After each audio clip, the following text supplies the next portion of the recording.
Hush Your Face is coming straight to your ears. A podcast network that's changing gears with the Brand X Pod and Nerd-A-Wells. The Horribly Awkward Pod, Horribly Gamers as well. The Tavern Pod, Joyous Comedy. A 6-pod network family. www.hushyourface. www.hushyourface. www.hushyourface.com.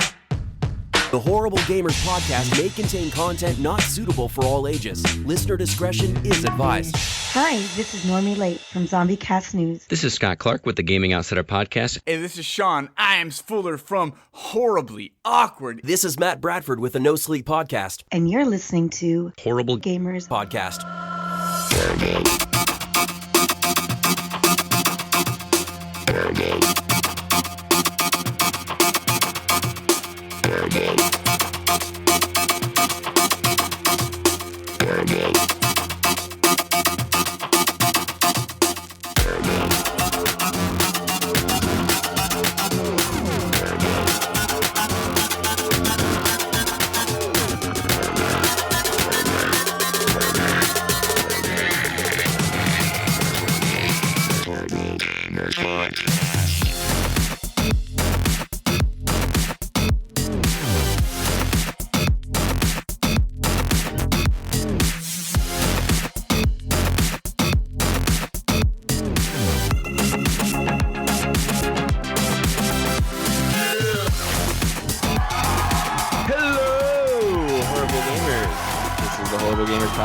And I am Eric, and I am joined today with Ryan.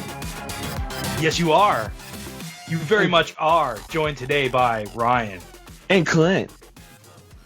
Hey there. What's cooking good looking? Clint the Devil. And Gunny, Chief. Name's Finley. Hello, Satan. Oh, jeez. Could it be certain? And like I said, this is Horrible Gamers Podcast. Thank you for listening to this episode 149. 149. And this is also a very special day for all Canadians. It's Victoria Day. Well, today is not right? Victoria Day. Monday is Victoria Day, but it's Victoria Day long weekend in Canada. Happy Victoria Day long weekend to all Canadians out there. So Brian, smoke it up all happy weekend, Victoria bro. Day, my fellow Michigan fan, Canadian living homeboy. Oh yeah, he's close to the border to you, isn't he? Yeah, I don't remember where, but I think he is close to the border. But you can find us on Twitter @_Horrible Gamers. You can find us on Facebook. We have a community and a group, Horrible Gamers Podcast. Go check it out. Go put your input on there. Tell us what you like to play. Argue with us on what has better graphics or if the Scorpio is actually a next-gen console. You can find us on hushyourface.com. Go check out all the other podcasts. Go check out my other podcast, the Nerd-A-Wells podcast, where we talk about all things nerd culture. We talked about the Guardians of the Galaxy 2. We did a review on it. And this newest episode, we did a Star Trek episode. So go check it out. It's fun. It's awesome. Give us a call. We have a voicemail number. We do. 971-319-1421. And finally, leave us a review on iTunes. Tell us what you think, how we're doing, how bad we're doing. What we need to change, who we need to fire, Jesus. So yeah, let's get the new members introduced. First, we have Bella Smith. Welcome. Hi, Bella. Welcome, Bella Smith. Adam Miller. Welcome to the club. Welcome. Laura Byron. Welcome to the club. Welcome. Taylor Parrish. Welcome to the club. Welcome. And that intro song you heard today was from Fowler and Twistex? Is that right, Ryan? Am I getting that right? That's right, man. So, I guess I'll start this because I've never started what we've played. I'm always like normally third or last. You're in the middle most of the time. Yeah, and you know it's gonna go by pretty quick because I played nothing. Oh, no Gears of War? No, dude, I haven't played Gears of War in like not 4 months. Wow. Like 2 months actually. It's been a while. Eric, kind of I've seen that long. I'll say it's been a while, but I feel like we definitely played within that time, though. I feel like. I don't know. I'm burnt out. Like they did updates on it, so there's new maps and there's Nasher updates and whatnot to it, and I was not excited. I was like, whatever. I'm just burnt out overall right now with video games. I haven't played video games in a while. Even last week I was gone. I got a new job, so I had to go out of town to do training, and I had nothing to do in this hotel. I could have brought my Xbox. I could have played some video games, but I didn't. I sat on my butt and watched TV, and there's nothing on TV. It was. You know what you needed? TV sucks. A book. You needed a Nintendo Switch.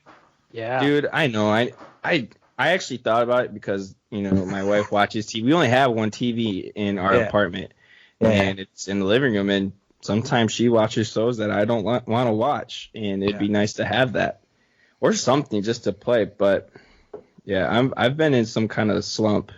I'm really excited for E3. I can't wait because I love watching E3, but I don't know. I'm just on hiatus right now with video games. You're in a slump. I am. Yeah, I was there a little while ago, but I was jumping around on I was playing a bunch of shit because I couldn't just get into anything, and I had that same feeling where I was like, I just don't want to play anything. Right, the new Destiny 2 gameplay trailer came out, and we'll dive into that in a second. But I was gonna say, are we gonna get into that now? No, not right now. But it kind of gave me an itch to play some Destiny, and then I lost that itch. I'm like, well, I'll probably just. Did you sell it? Destiny? Yeah, I thought you sold Destiny. I did for my PlayStation. I had it for my right. PlayStation, and I have it for my Xbox. I still have it for my Xbox. Yeah. I don't know. But yeah, I just kind of lost that itch to play it. So yeah, I don't know. I have to go back. This week I'll be on the field, so I'll be in town. But the week after that, I'll be back over out of town for training. So I'll probably be taking my Xbox again.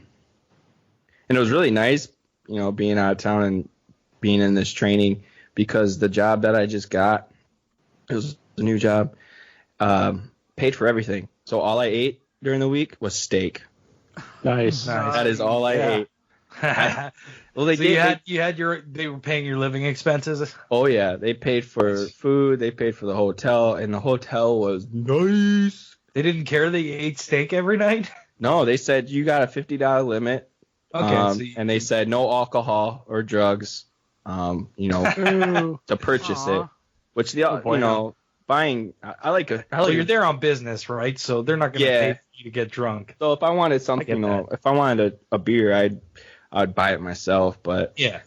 They gave me, there's $250 on the card for each week, and the amount I had left over was $71.50. Nice. So I spent a lot of money on steak.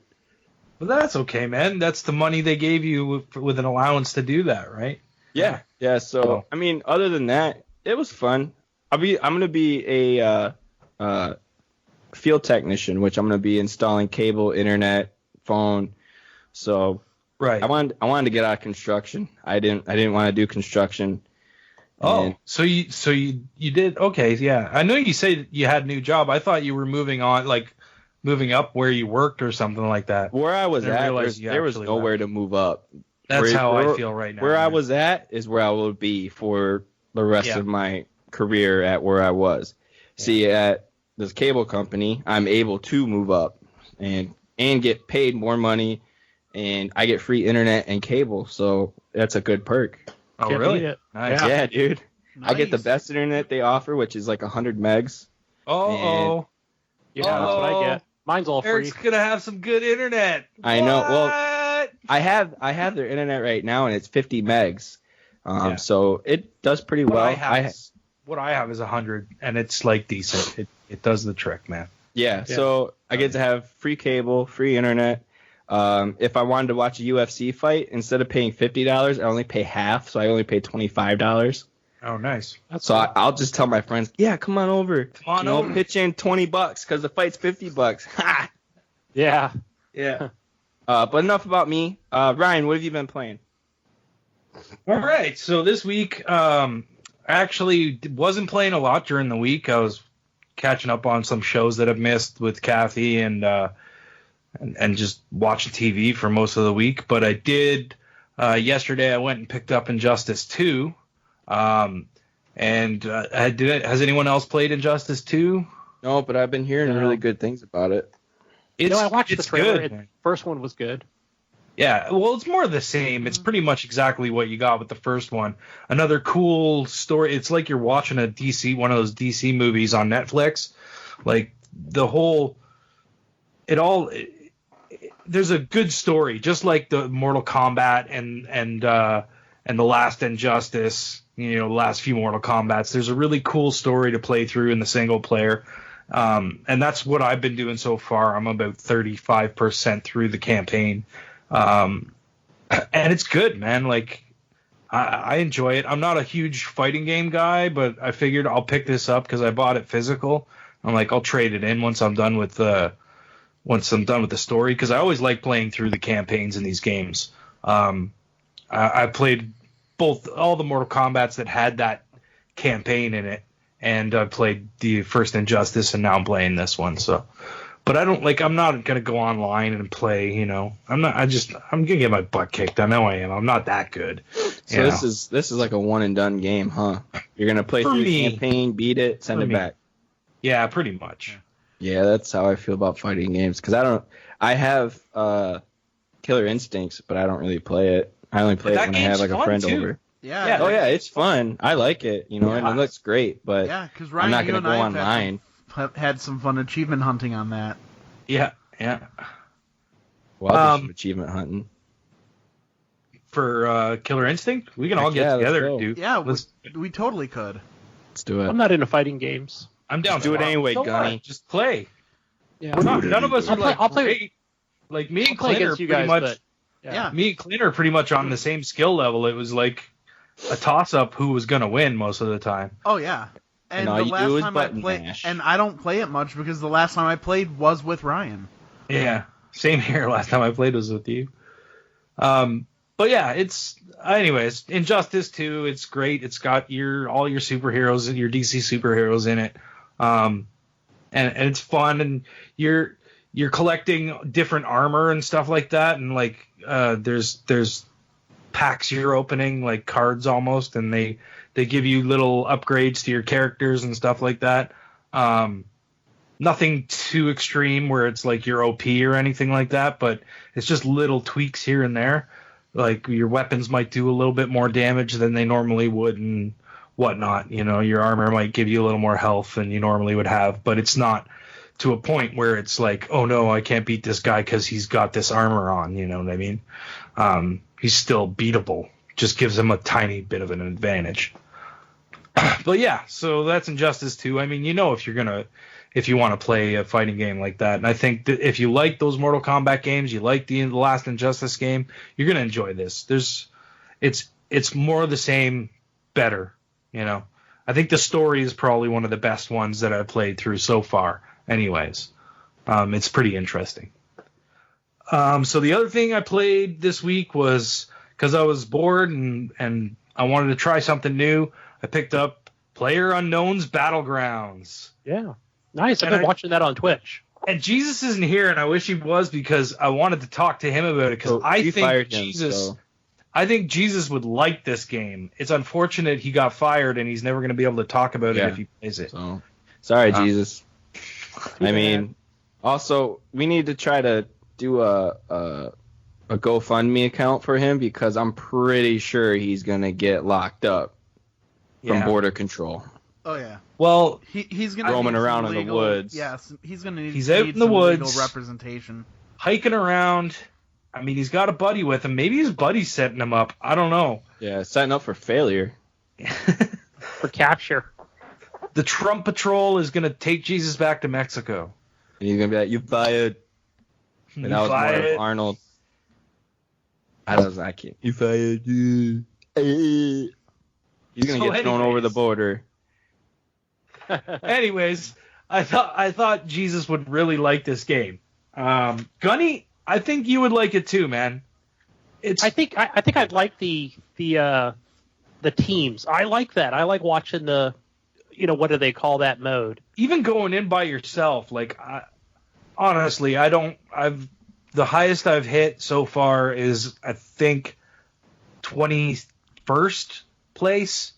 But I mean that was with a lot of hiding. But it's fun because like it's tense, you know what I mean? You go in, you might find a nice place, you find out, oh, you're pretty close to the center of the circle, so you just want to hide for a little while, collect some weapons, and wait for someone to come. And there was this one point where I was upstairs, and all of a sudden I heard the fucking door close downstairs, and I'm upstairs, and I got all my I couldn't find any fucking weapons. All I found was this one pistol, and it was like, it wasn't a good pistol. Like, it was fucking a shitty one. It took forever to reload. So I heard the door close, so I slowly walked down the stairs. I get to the bottom of the staircase. I creep around the corner, and there he is just sitting at the door. I fucking swear I shot him in the head.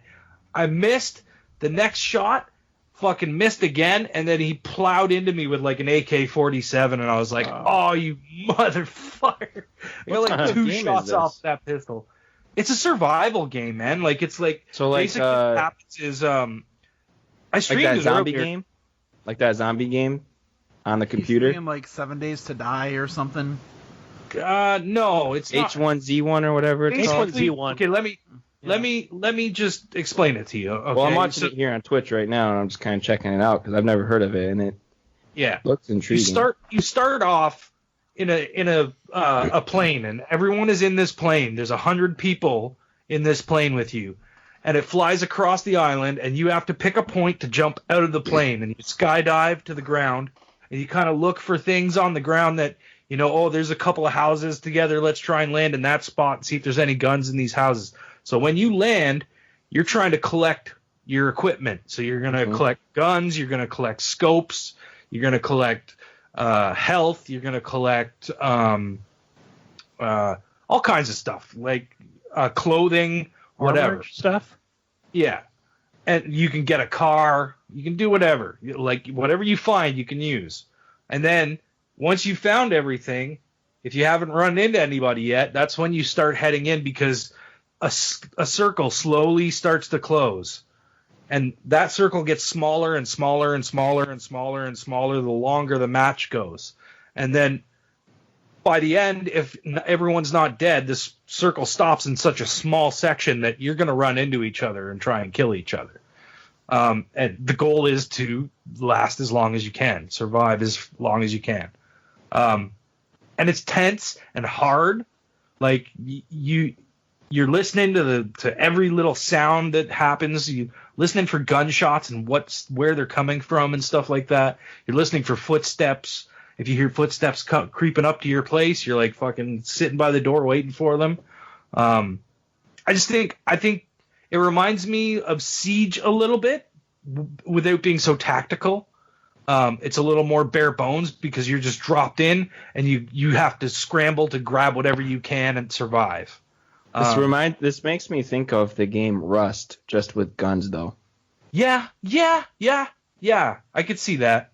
And also, there's with Division, the Division game style, the way they're running and everything. It looks like the Division. Yeah, gameplay. Yeah, I could see that a little bit. It's with some Ghost Recon. Yeah, it looks good. It's and it it also doesn't look good. That's the thing. It doesn't look good. It looks terrible. It means it looks fun. But it's not finished. It's in early access, right? I've seen those Twitch streamers, but maybe they're running those 144p monitors. I think it looks pretty damn good on their. Maybe they're running super high PCs. And so, what happens when you die? Do you that person? That's it. That character that you have is dead, and you start over. You start a new match. That's cool, I guess. Okay. Yeah, it's pretty fun. So it's permadeath for that character. And yeah. Does it have controller support? Is that what you're using it on? No, I'm using mouse and keyboard. This is only on PC. Yes, right now. It is. They did say it's coming to console. So When? Do you know the time frame? No time frame. Just because this looks fun. This looks like a game that I would play. Yeah. It is. It's so much fun, and like I said, I don't know. There's a video of me playing it, and I'm terrible. Like you can go watch that, like to see what happened to me. A couple of rounds, but I've had better rounds than those. Yeah, it should be on the Facebook page somewhere. Okay. Don't watch it now. Why not? Because we're doing a show. Oh, we are. Oh, yeah, we are. Hey, guys. It also reminds me of Arma 3's mod called Battle Royale. Yeah, it's similar to that. Yeah, except that one's more of a every man for himself. Because the PlayerUnknown is the guy that made this mod, and it was from Arma. He made the mod on Arma, and then it evolved into this thing, from what I know, anyways. And that's his name, PlayerUnknown. That's why it's called PlayerUnknown's Battleground. Oh, okay. Yeah, it looks great, especially those 4-player teams. Everybody's communicating, and I haven't played in teams yet. That's something I like.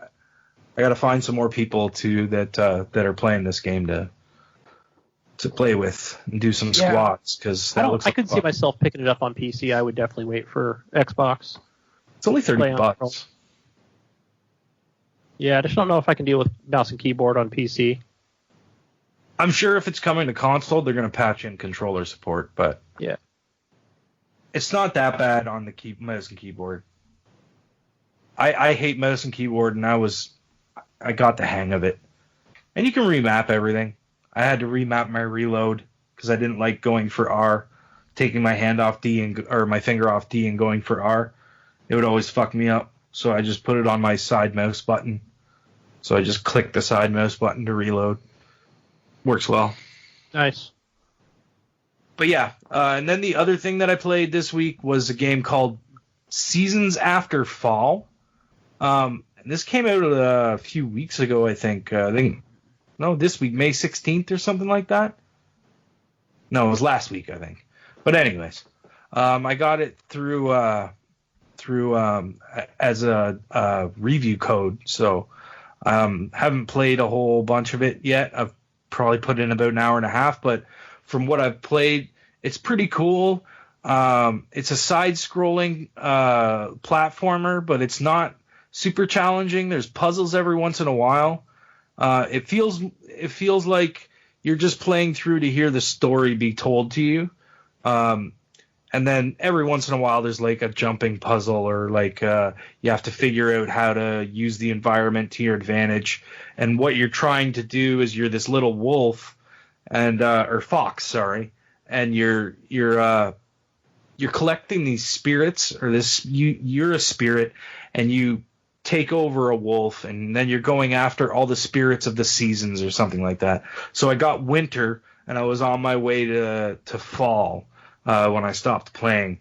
And it's interesting, but like I said, there's not a lot of gameplay to it. There's a little bit of thought put into the environmental puzzles that you have to do, but not a whole lot. It feels almost like you're just walking yourself through a story that's being told. But the visuals are nice. It's pretty.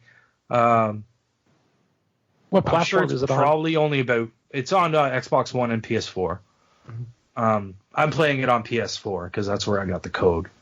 But yeah, so I don't know. If you want something really simple, something that you can just sit and just blow through, you don't have to like think about much, then that's a good game for that, I guess. At least check out the trailer if you think you're interested in it. Pick it up. I think it's $20 from what I remember. I think it said it was $20.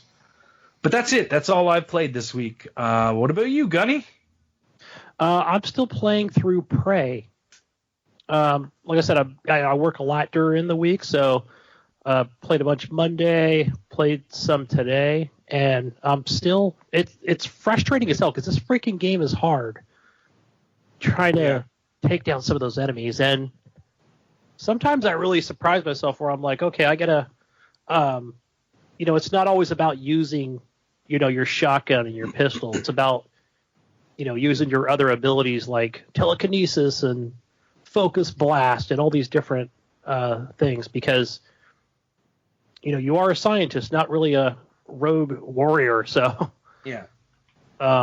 yeah, but it's fun. I'm still trying to figure out like a lot of these like objectives. Like, you've got your main objective where you need to go, and and it guides you in the right direction, and it'll say, okay, you just need to go to this door right here. And I'm like, all right, but I need to get into the security building first. And it's like, all right, shit, how do I do that? I have to go back and try and find out where that key card is. So it definitely makes you explore a lot. Yeah. That's a cool part about it. So Is it fun to turn into anything? I don't think so. I haven't been using that at all. Whoa. Isn't that like the most important part of the game? Like, isn't that like a huge part? That's what I thought it was. When I watched that trailer and kind of game release was like, oh yeah, you could be a Tupperware bowl, or something. You could be a spoon. Be a spoon, nobody will find you. No, like, I'll give you an example today. I don't think there's levels in this game, but maybe I don't have a high enough skill or whatever to, morph into this, like, a coffee cup. Right. But I'm like, you know what? I'm going to be a coffee cup, and I go in, and I think you can move, too. But once they see you moving, it's not like they're going to leave the area unless it's like one of those giant creatures. So, but they're like flipping it around, and I'm still taking damage. I'm just kind of being batted around this restroom where I was. Like, yeah, this is pretty lame. So, yeah, I'm like, forget it. I'm not even going to use that ability. I'm just going to use like some kind of blast or fire blast or something. You've played the story, right? You've talked about this game already, right? Yeah, I talked a little. I wasn't here for you when you talked about it, but have you started the campaign at all? Oh yeah, I think I'm probably 14, 15 hours in, so I'm probably, I would say, halfway. How is that? Are you enjoying the campaign? Absolutely, it's a great story. I was telling Brink last week, I definitely recommend, paying the $60 for this game. It's well worth it. It's a good AAA. What don't you like about this game? I mean, is there multiplayer? No, it's a single player. Okay, so it's just a campaign, story-driven game. What is the things that you like about it, and what are things that you don't like about it? Just give me two things for each. All right. So what I like about it is the environment. The other thing I like is the story, and what I don't like about it is the weapons. Why is that? What's wrong with the weapons? They're just one of the first things you get and you still have is what's called the silence pistol. And it's just a generic ass pistol that I feel doesn't do enough damage to enemies. And it's not, there's no such thing as assault rifles, or at least I haven't found one. Okay. And the second thing is, well, this will just tie into the weapons, and that is just your lack of ammo. You need to collect resources and take it to this fabricator to... What difficulty are you playing on? I'm playing on normal. What if you change the difficulty to easy? Do you think you would be able to, find ammunition, or it would help, your experience with the game? Yeah, I haven't. I wouldn't say I'm quite there yet, where I just want to dumb it down to easy. Not ready to give up yet. I'm not ready to give up. I feel once I'm ready to give up, I will knock it down to easy if I have that option. I don't think I do. I think you'd have to like restart a campaign. Oh, okay. But I think I'm assuming by doing that, just by starting on easy, you're just going to get, the enemies will be easier to kill. Right. Who knows? Maybe you'll get more ammo for your weapons. I think my favorite weapon right now is the shotgun. And that's something that you craft. You do craft ammo. It's pretty easy. There's nothing complicated about it. Are you able to craft weapons? You can craft weapons, but it's all the same weapons that you have. There's not much variety to the weapons at all. And one of the things that keeps wanting me to craft this like crossbow that shoots those those foam darts. And I'm like, all right, this must be some kind of joke. But it does have like a funny thing at the top, like telling you to like, you're ready to just take on everything with this crossbow.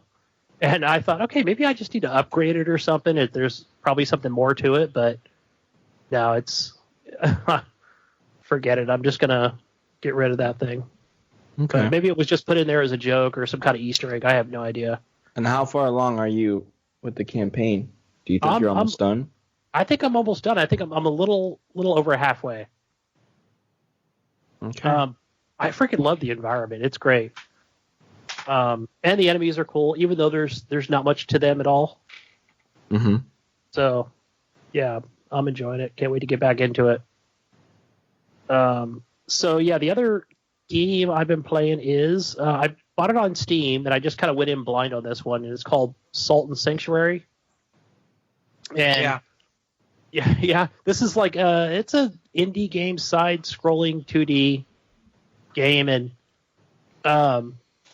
it looks pretty. I started playing it, and you come across like these bottles, and it has great controller support. So I'm like, okay, press B to read the note, and it has these notes like what is it, Dark Souls, and it's like jump for your life, and it's just crazy things that they added to the game.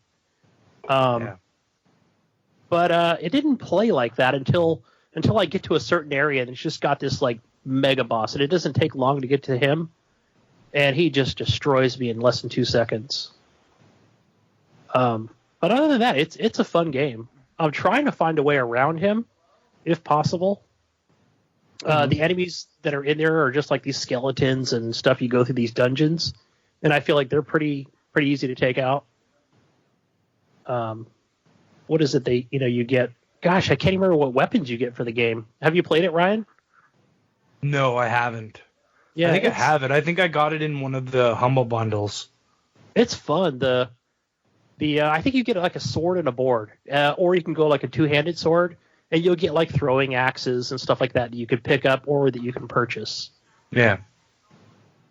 So, yeah, I recommend it if you're into those side-scrolling games. And there's a lot of exploration inside these like dungeons areas, so it's cool. But other than that, that's the only 2 games I've been playing, guys. That's it for me. What about you, Clint? What have you been playing? Well, I decided to sell my consoles and give up gaming, actually. No, I'm kidding. Are you going to go be a monk? To be honest, I thought something like that. No. I thought that. No, nothing like that. Actually, I have been settling in and finding, because I think I was kind of going through like what Ryan was talking about earlier, just kind of bouncing around, not sure what you want to play, not really passionate about much, but I have recently rediscovered a passion for Elite Dangerous, so I've been playing the shit out of that. Nice. I love it. In fact, just today, I finally upgraded into a bigger ship. It's a like a multi-class ship, basically. So it's not just a fighter, and it's not just like a scout ship or anything like that. I could actually outfit it to do multiple different types of missions and things like that. So I have a crew of a few guys that I've been rolling around with, and it's been a lot of fun. My buddy Damien just picked up the game the other day based on my recommendation, and he's just loving it, so it's nice. Kind of got a good little community that I'm rolling with there. And what's it called? Elite Dangerous? Yeah. What's it about? Basically space exploration, and as you travel through the system and you go to different spaceports and things like that, there's different factions that you can do missions for.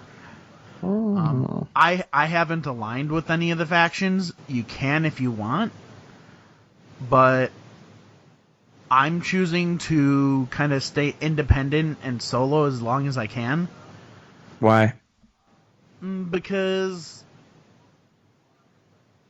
it's to me, it's a diversity thing.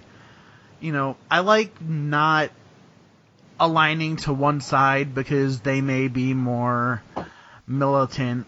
Because when you're looking through the missions that they have, some of the missions are like, okay, go kill this pirate lord, or go kill this guy.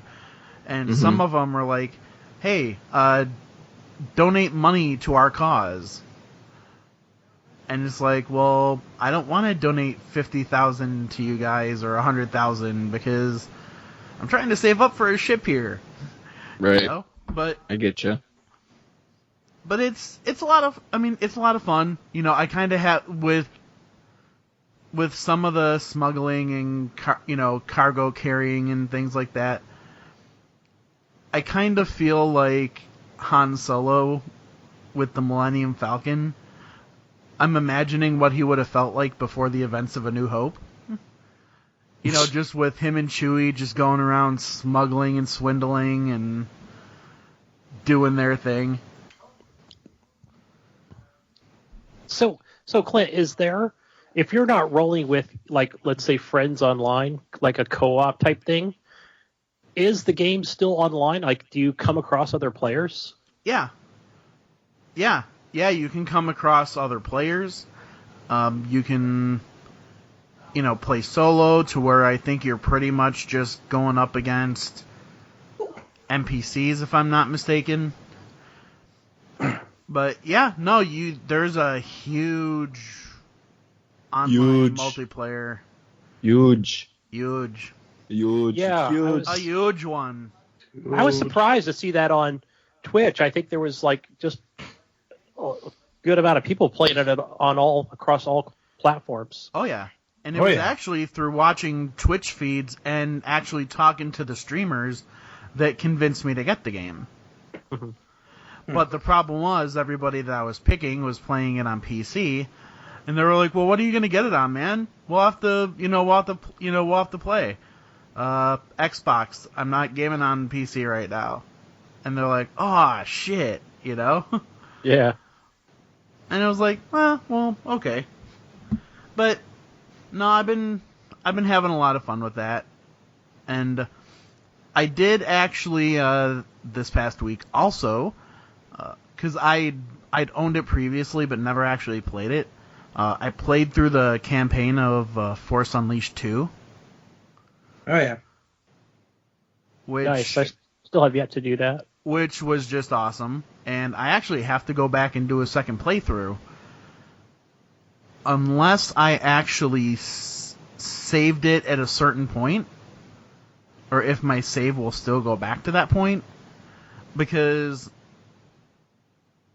you have a decision that affects the ending of the game. Yeah. To either kill or let one live. And this time I chose to let them live. I want to see what happens when you kill them. So... What happens when you kill them? I don't know. I haven't done the second playthrough yet. Hey, Clint, do you still have your Xbox 360 hooked up? No, I do not. Okay. When I got the Xbox One, I sold my Xbox to my former roommate. All right. Because I still have mine hooked up, and I still have that. One of the coolest options about this backwards compatibility thing is, if some people don't know, you can go back and then upload that save to, is it just called the cloud on the Xbox 360? Yeah. And you upload that save, and it's a pretty easy process. And then once you come over to your Xbox One, it's a virtual 360, so it will pull that save down. Yeah. And you'll just start right from that point. Yeah. So it's probably good if you're playing like a Skyrim or something. Yeah. Well, I did that with Minecraft. Because there were a couple maps that me and buddies built on the 360 that, we ported over when we got it for the Xbox One. And I know you could do that with, which one, Ryan? Borderlands 2? Yeah, I think so. Yeah, that one works a little differently. I think that one has its own cloud, so that was pretty cool. Yeah. But it's still the idea that you could go and import, and I know you could do that also with Diablo 3. Yes. That you could go in through there and import your character and transfer it over to the updated console. So that was fun. Yeah, that's how it works with all your backwards compatible saves as well, man. Like, as long as you put them in the cloud, they're available, but they have to be in the cloud, which is the big issue, right? Yeah. Right. So. Yeah, and then if you're like me and got rid of the old console, good luck doing that. I'm surprised they haven't. There isn't a way to do it on the website. Well, it's. Well, I mean, it's on. Like I mean, it's on the 360 itself. That's why. Yeah, because you'd have to go back and upload that save to the cloud. Yes. But it would be cool to have some form of cloud management. Yeah. But no, other than that, I have actually been playing a bit of Paladins. Oh yeah. Which is the Overwatch clone. Yeah. Straight up Overwatch clone. There's just no other way to describe it. You know, this game is Overwatch with different maps and character skins. Yeah. Because I've been playing with the Reinhardt doppelganger, whose name is Fernando. Fernando. Yes. And, you know, he's got the big-ass shield that goes out, and this really cool gun. And the funny thing is, I'm kicking some pretty serious ass with this dude. I couldn't do that shit with Reinhardt on Overwatch. So, I don't know what it is between the two, but I seem to be playing a little better on Paladins than I am on Overwatch. But, I don't know. For me, I can go back and forth between the two. It just depends on what character or what type of character I feel like playing with. Yeah. Cool. But it was a lot of fun. I don't think that I've really played anything else. I think I booted up a map in Minecraft and then I just stopped after like 5 minutes or something, but I haven't played Minecraft in so long. Do they had they reached that? Maybe it'll be something at E3. Can you download other maps from other players yet in Minecraft? Is that a thing yet? I'm not sure about PC, but definitely not on consoles yet. Gosh, you would think they would have brought that in a long time ago. Do they have that capability on PC? Yeah, as far as I know, from what YouTube videos I've watched, I mean, even going back 2 years ago, yeah, if you were able to import other people's, other files. But again, that's a PC. You can mod anything. But yeah, I thought they would have added that, like, hey, add your friends or send them, this world or that world. So, well, I know you can't do it like with the structures and stuff, but you could always give them the seed number. Like if they really like the layout of a map, yeah, they can get the general seed and it'll recreate that. Isn't it like some kind of like random 20-digit number? And and that just kind of lays it out like whether you want, how it looks when you first start it up, or more fire or lava or more trees, stuff like that. Yeah, more like biomes. There's maps that there'll definitely be larger, like desert biomes or forest biomes, whatever. There's ones that, for example, if you get into the deep mining and, get all the way, like down towards your, what's the name of that bottom stone? Oh yeah, it'll come to me. I forgot the one that doesn't break. Yeah. In the middle of the show, he's gonna scream out the name. Probably. Like, what are you talking about, guys? No, Tony, are you going crazy? No, but you can find like a lot of diamonds down there and stuff like that. For example, in certain seeds. That's always the best thing, like trying to build blocks to get to where the diamonds are without falling in the lava itself. That was a ton of fun. Or there's ones that, where land is kind of sparse and it's a predominantly water map. Yeah. Stuff like that. But, and then, like I said, you can share the seeds for the environment, but any of the structures that you build are, strictly to your own save. Yeah, for sure. But other than that, I mean, that's all I've really been playing. Like I said, I've just been kind of finding my little niche lately, and bouncing from game to game. Yeah, and I'm kind of settling down. And I haven't even been buying as many games lately. Did anybody pick up anything during that Xbox Live or that backwards compatibility sale? I think I got like 4 games. I didn't even know there was a sale. I think the sale's still going on, isn't it? It's like an all-week thing, isn't it? Compat stuff. Yeah, they're like 60, 75% off on 250 games. I didn't, because I'm only allowing myself one game-related purchase per pay period now, and Friday the 13th comes out next week. But these games are like, they're like 250, 350 a pop. But they're probably games you've already played. But still, I have to commit to this. I have to allow myself only one. Even, and, like, if I bought, like, a DLC, like, let's say I bought, like I recently bought the Fallout theme pack for Minecraft. That was my purchase for that whole 2 weeks. But I'm trying to limit, because I have a huge backlog that I know I'm never going to fully attack. It's out of control, right? I know what you mean. It is. So I'm committing myself to narrowing it down, committing to playing the games that I actually have. Yeah. Like, even though it's Star Wars and I love the shit out of it, I had to commit myself to sitting down and completing the campaign. Yeah. Yeah. So I'm trying to do that. I need to start doing that myself. Committing to a game? Yeah. I know, I me agree, too. that, I tried I have so many games that I haven't finished. I still haven't finished Zelda. Oh, man. That new game that came Mario out. Kart. That new game that came out that Brink's playing. Surge. I thought today when I ran some errands, I came home and I thought, oh, Surge is out. I better go. And I'm like, no, you know what? I'm going to freaking pray. I'm going to finish this game, and I want to be able to talk about it. Mm-hmm. Yeah. Yeah. Not going to buy another game. I actually had somebody, one of my Geek Dig co-hosts, recommending City Skylines to me. Oh, no. And I did not buy it, Ryan. Yeah. Because I'm like, you know what? I'm playing Elite Dangerous. Yeah. That's the game I'm into right now. That's the type of game I'm into.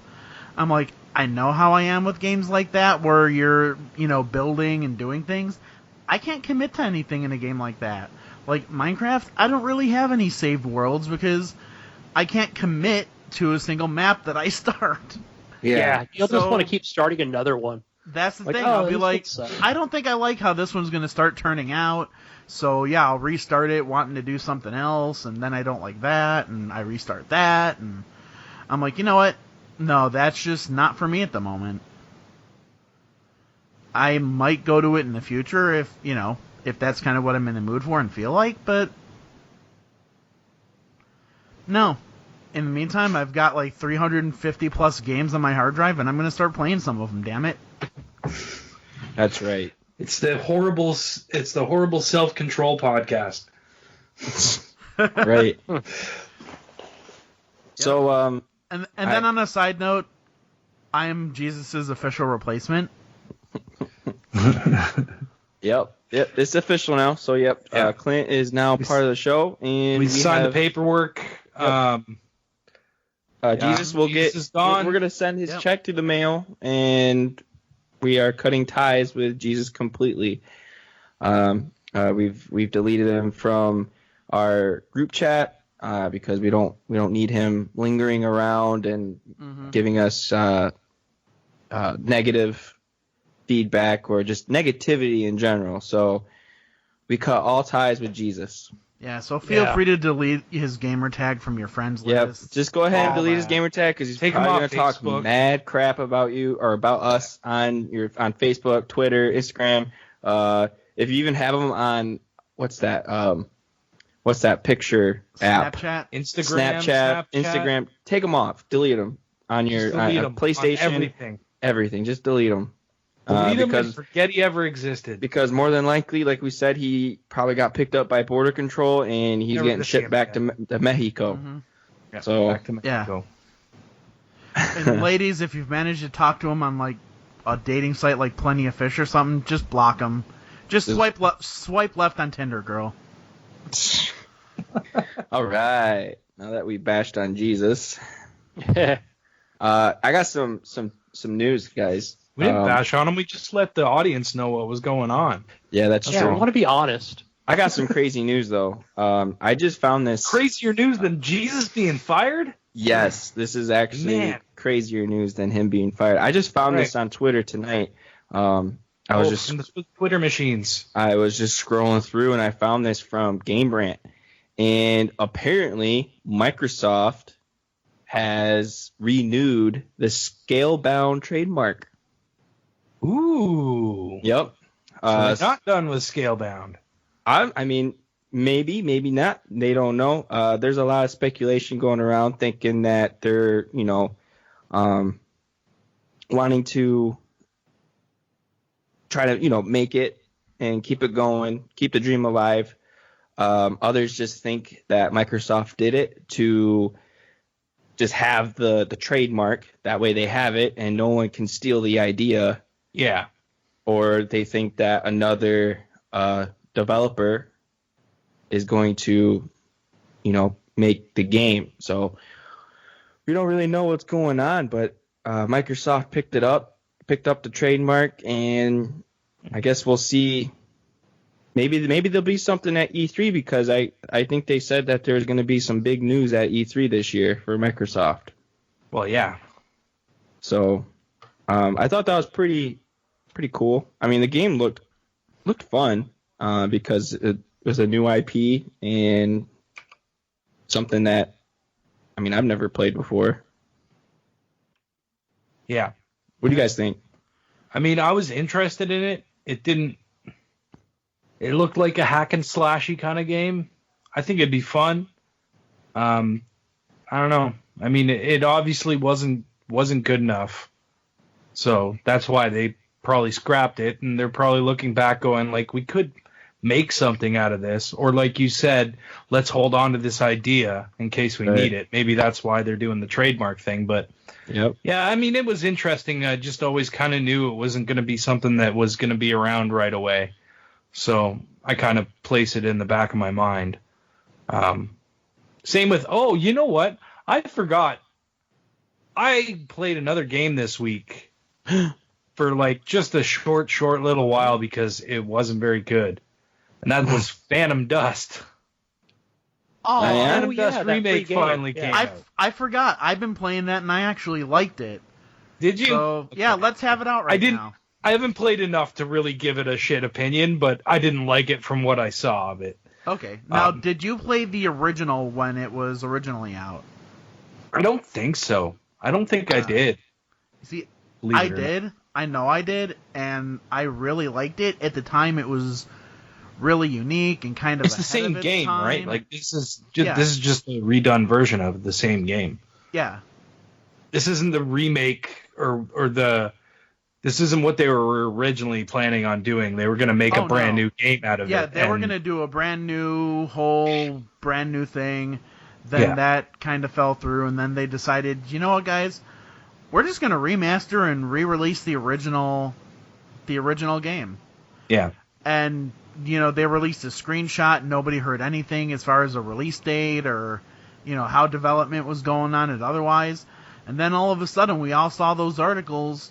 Hey, Phantom Dust's releasing tomorrow for free. Yeah. And that was kind of surprising that they did that, too. For free. Yeah. You just get to play it. Wasn't that Phil Spencer's favorite game or something, and he talked about that? I know he talked about it a lot, yeah. Last E3 or the one before it. Yeah. So Ryan, I haven't tried it yet. What was it that you didn't care for? I don't know. I just didn't... Actually, you know what? I didn't play it. Now that I remember, I watched the opening cinematic and then I had to run out the door. That's what happened. Okay. Yeah, I because that opening cinematic took forever. And then I had to run out the door. I had to go pick up Kathy, and then I never got back to it. That's right. I didn't end up playing it. Sorry, Clint. So Okay. Oh, no, that's okay. You go ahead and give us your opinion. Okay. Well, it's basically a third-person shooter mixed in with some elements of a collectible card game, but it's not actual cards. It's the offensive and defensive skills that you're using during combat, and you get them during the fight sequence. Like, there will be different orbs that you go around and pick up, and you have an energy level, like kind of like your magic user has its MP in an RPG. So, and it's called Aura. Each defensive or offensive skill you use uses a certain number of aura points. They regenerate pretty quickly. But, some of them might, and they have different ranges. So you've got some close range attacks, some long range ones, and part of the environment is destructible too, so if you can bring down something, like part of a column on top of a guy, that'll, take out some points. So I like that you can use the environment to your advantage. Unfortunately, they can do the same against you. I like that you can have some variety in, how you play a little more offensively or defensively. Because, for example, some of your defensive skills will just projectile shoot their attack right back at them. It'll just boomerang it right back. There's other ones where you can kind of just jump out of cover and kind of snipe at them. There's ones that you got to be a little more up close and personal. So you can kind of customize and build it to your own playstyle, while you're playing through that, So that's one thing that I really like about it. But so far, I'm also, even though where I'm at, you didn't get too far into the story, but I like how it's set up, and I like that you're not just... it plays on a couple of the tropes where, okay, you have amnesia and you're trying to figure out what happened, but guess what? Everybody in the world's got fucking amnesia in this one. Nobody knows what's going on. But the game is really smart about it in a sense of, overall that there's this, force that kind of came over the earth and stuff. And so, as as us out looking and playing the game, we know what's going on. But as the character, still trying to figure it out, and nothing's spoiled. And I think it's well done. For when the game came out, like I said, it was ahead of its time. I'm kind of curious to see how it plays out now and what people think about it now. But no, it's a really good blend. Like I said, it's the primarily third-person shooter perspective, and like I said, you have the elements of collectible stuff, and it's okay, I have this attack, now I can use this, or this attack, I'm not going to use this. There's even ones that are cooperative that you can play with a partner. I haven't done the multiplayer yet, so I can't attest to how that plays at all. Have they added achievements to this? Yes, they have. Since it's an OG Xbox game. Yep. It started off without achievements. Yeah. But for the remake, they did go back and add achievements for it. And they updated it to the modern system of Xbox Live. Because there was a multiplayer component to the original. Yeah. But like I said, they updated the whole multiplayer system for it for the remaster. I just haven't tried it yet. And I believe it's available on Windows 10. I don't know if it's a Play Anywhere title. Because that's where I first downloaded it. Yeah, I don't think it's Play Anywhere, but... Yes, it is. Oh, it is? Yeah. Okay, nice. But no, that's it. All right. I'm personally enjoying it, but anybody else that plays it, I would love to hear what you guys think about it. All right. Well, let's talk about pretty much the biggest news in the gaming industry that happened this week. Destiny 2 gameplay trailer got released at some thing that Destiny or Bungie was doing, and they announced it. And let's talk about it. I think it looks pretty sweet, and I think I might get it, to be honest with you. Before we get into it, Eric, was there? I know I watched the trailer prior to starting the show, but was there also just straight gameplay? Yeah, there was gameplay. Yeah. That was it. I mean, there's not a trailer. Well, there was a trailer, and there was gameplay. Some outlets like IGN, I think, had like a 9-minute gameplay trailer, and then another 5-minute gameplay trailer. Some other outlets had. I felt like they were all the same though. Like it was, were they all the same? Some of them just cut little bits out that you didn't really need in there, just to shorten it up a bit. Yeah. So I'm down to talk about this game because this game looked pretty sweet. They were all running it off of PC because PC's graphics are superior. That's what I've been told. That's right. PC Master Race for life. Ooh. I mean, this game looks sweet. What do you guys think? Talk to me here. All right. Well, as you guys know, I was on the fence about this game. I wasn't really... Well, no, I shouldn't say that. I wasn't on the fence. I was on the other side of the fence of this game. I was just like, Destiny 1 did not do anything for me. I didn't care for it. I don't see what they could do to make this better, to make me want to play it. And then I watched the trailer. And I was like, color me interested because I think I want to play this game now. I mean, I'm still... now, instead of being on the other side of the fence, I'm on the fence. I'm like, right. I could go either way. I'm not all the way in. I'm not pre-ordering it or anything yet, but I'm interested. I mean, it reminds me of Borderlands.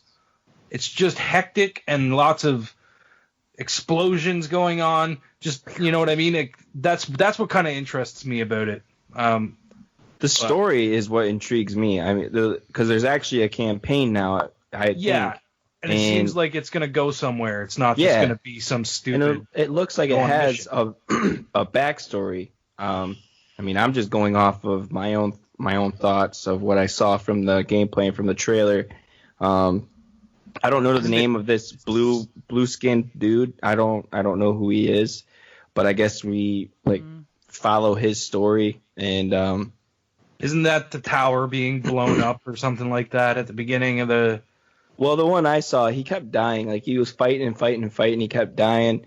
And he got brought back to life from his little orb thing. I don't know what they call it. What is it? The Guardian? Is that what they are? Yeah. Yeah. Those little things that fly around with him. Yeah. So he kept getting brought back to life. Or I thought that was the ghost, they called it. Ghost? Is it the ghost? I don't know. Yes. Yeah. Frank's probably screaming at us right now, like, these idiots, they don't know nothing about it. Like, you guys don't know jack shit about this game. Yeah. What are they talking about this game Destiny. It was once known as the Peter Dinklage. The Peter Dinklage. Yeah. And then they redid it with that voice actor. Nolan North, the guy that does Nathan Drake. See, we do know something, Brink. Wait, so he does the voice of the ghost? Pal. Yeah, they because actually isn't he a voice of one of the characters in Destiny? He might do multiple characters. That wouldn't be the first time that a person did multiple voices. Right.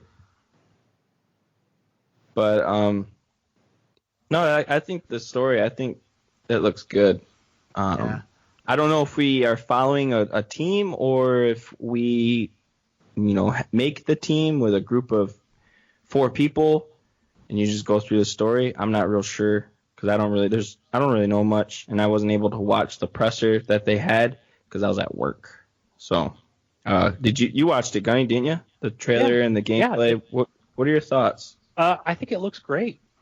I think they always do. I think even going back to it was the Taken King, whatever that last piece of DLC they did, and that trailer was freaking cool.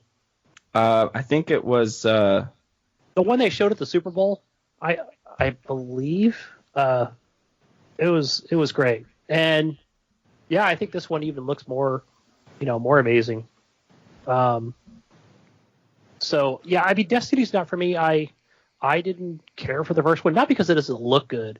I just maybe because I never got into Halo. Like, yeah, I played the campaign for Combat Evolved 2 and 3, but and the other thing I think is maybe because I never played with other friends. I think I did like the first week, and that was with the Horrible Gamers crew, one of the OG guys with Jesus and Brink and Iams. And yeah, I think I made it to level 20. I was like, yeah, this is not for me because I think that was prior to like the Vault of Glass and stuff coming out, so I really didn't give it a chance. But yeah, I think Destiny 2 looks even more better, and I like the fact that it does have a campaign. I think that was one of the things I was looking forward to the most with Destiny 1. I was like, oh my god, it's going to be a great story because it's like the Halo guys and they know what they're doing. But yeah, so I was truly disappointed at the fact that I was like, all right, this game sucks. There's no story to it really, and no, yeah, that I think they listened to their fans, and people wanted a story, and I think they brought it. Let's hope they brought it. Clint, what you just watched it before the show? What are your thoughts?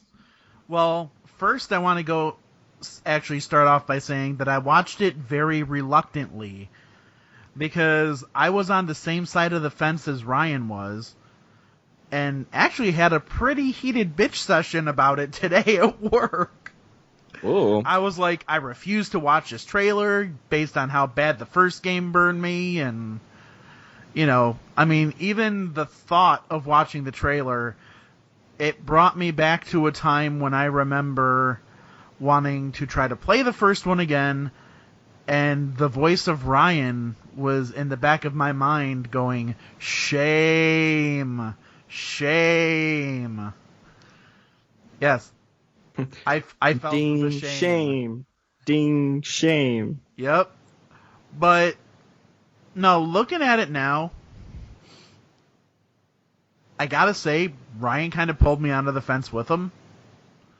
I thought it looked good. It looks like they might be adding a couple new components that weren't part of, the original game. I think, I think as long as there's... Basically, it's making me hopeful. I'm hopeful that Bungie learned their lesson from the mistakes that they made with the first one. With the things that, kind of turned a lot of people off of the game.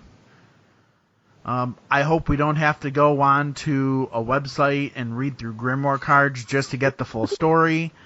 I hope there's a little more diversity with a lot of the bounties and missions that we go through and the raids, that it's not all the same repetitive grind over and over and over.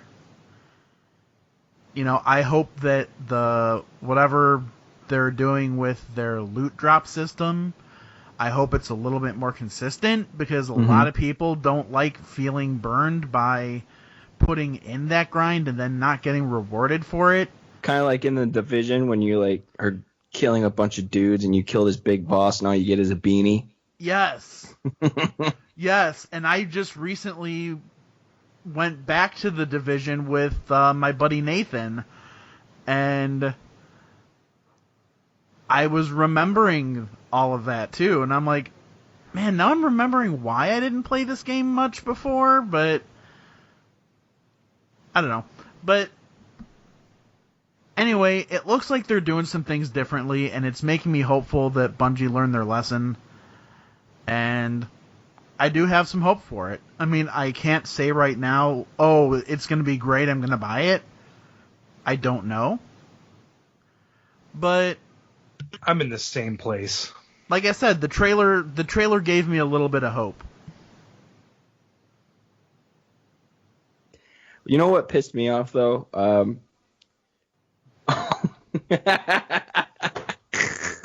Sorry. Jesus deleted me from the chat. Well, he deleted Ryan too. Did he? Yeah. Clint put me back in. Yeah, I had to add him back.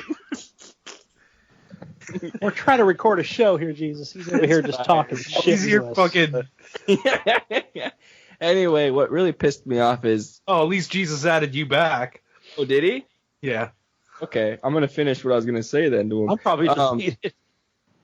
What pissed me off is Bungie is so stupid that they're gonna they're not gonna let the game go 4K 60 frames. They're gonna go back down to 1080 at 60 frames. Or wait, no, 4K 30 frames. They're gonna stay to 1080 60 frames. They don't want to make it, they don't want to make the potential for the Scorpio. They don't want the Scorpio to be better resolution than the PlayStation 4. All right, hold on a minute, Eric. Why are they announcing this now, before the Scorpios even come out? Is just to say, like, fuck you, Microsoft? Like, right now, we're saying it right now. Screw you, we're not going to make I feel like a it is. potentially better game? I feel like it is. I mean, I feel like it's a Couldn't big they wait? Microsoft because, Bungie and Microsoft's relationship probably wasn't the greatest, with Halo. But I'm not real sure. And I just feel like, with Bungie just saying, hey, we're going to give these exclusives to PlayStation users before Xbox users. I mean, I feel like that's kind of a stab in the back, Yeah, it's a slap in the face to the community Absolutely. that built them. You know what I mean, I guess they're already saying, that, hey, look, you know what? Probably they're sitting around with Activision and PlayStation and saying, yeah, tell them we're not going to make the better version on Xbox. Well, yeah, it's not going 4K. It doesn't help that, with Activision, and Activision makes Call of Duty, and Call of Duty is exclusive. They have all the exclusive stuff with Sony as well. Right. So, I mean, that doesn't help either. Yeah. And now they're having a little bit of support with Blizzard because they said that the PC version is going to be, have fun with offered that through Blizzard's gaming service. Yeah, you can sign in and sign out and whatnot with Battle.net. Battle.net, yeah. I think Battle.net's garbage because I've had problems with it in the past with Diablo 3 with my account getting hacked and people stealing everything I had. So, by all means, have fun with Battle.net and having your Destiny character get stolen with all your loot and everything, because that will happen. Wait, so they're going to use Destiny with Battle.net? Yeah, Blizzard is Blizzard. There's going to be some tie with Overwatch, apparently, from what something I heard, anyways. They're probably going to try to cram it in the same universe as Destiny. I thought What they does that did have to away do- with actual Battle.net or whatever. Does Activision own? Yeah, they away did. with I it. think it's just the Blizzard launcher now or something like that. I can't remember. Yeah, but that it was going to be available through there, the Blizzard But launcher. yeah, it's through their Blizzard's online service. Oh, that's right. Activision owns Blizzard, right? Or Yes. okay, Yeah. I get it now.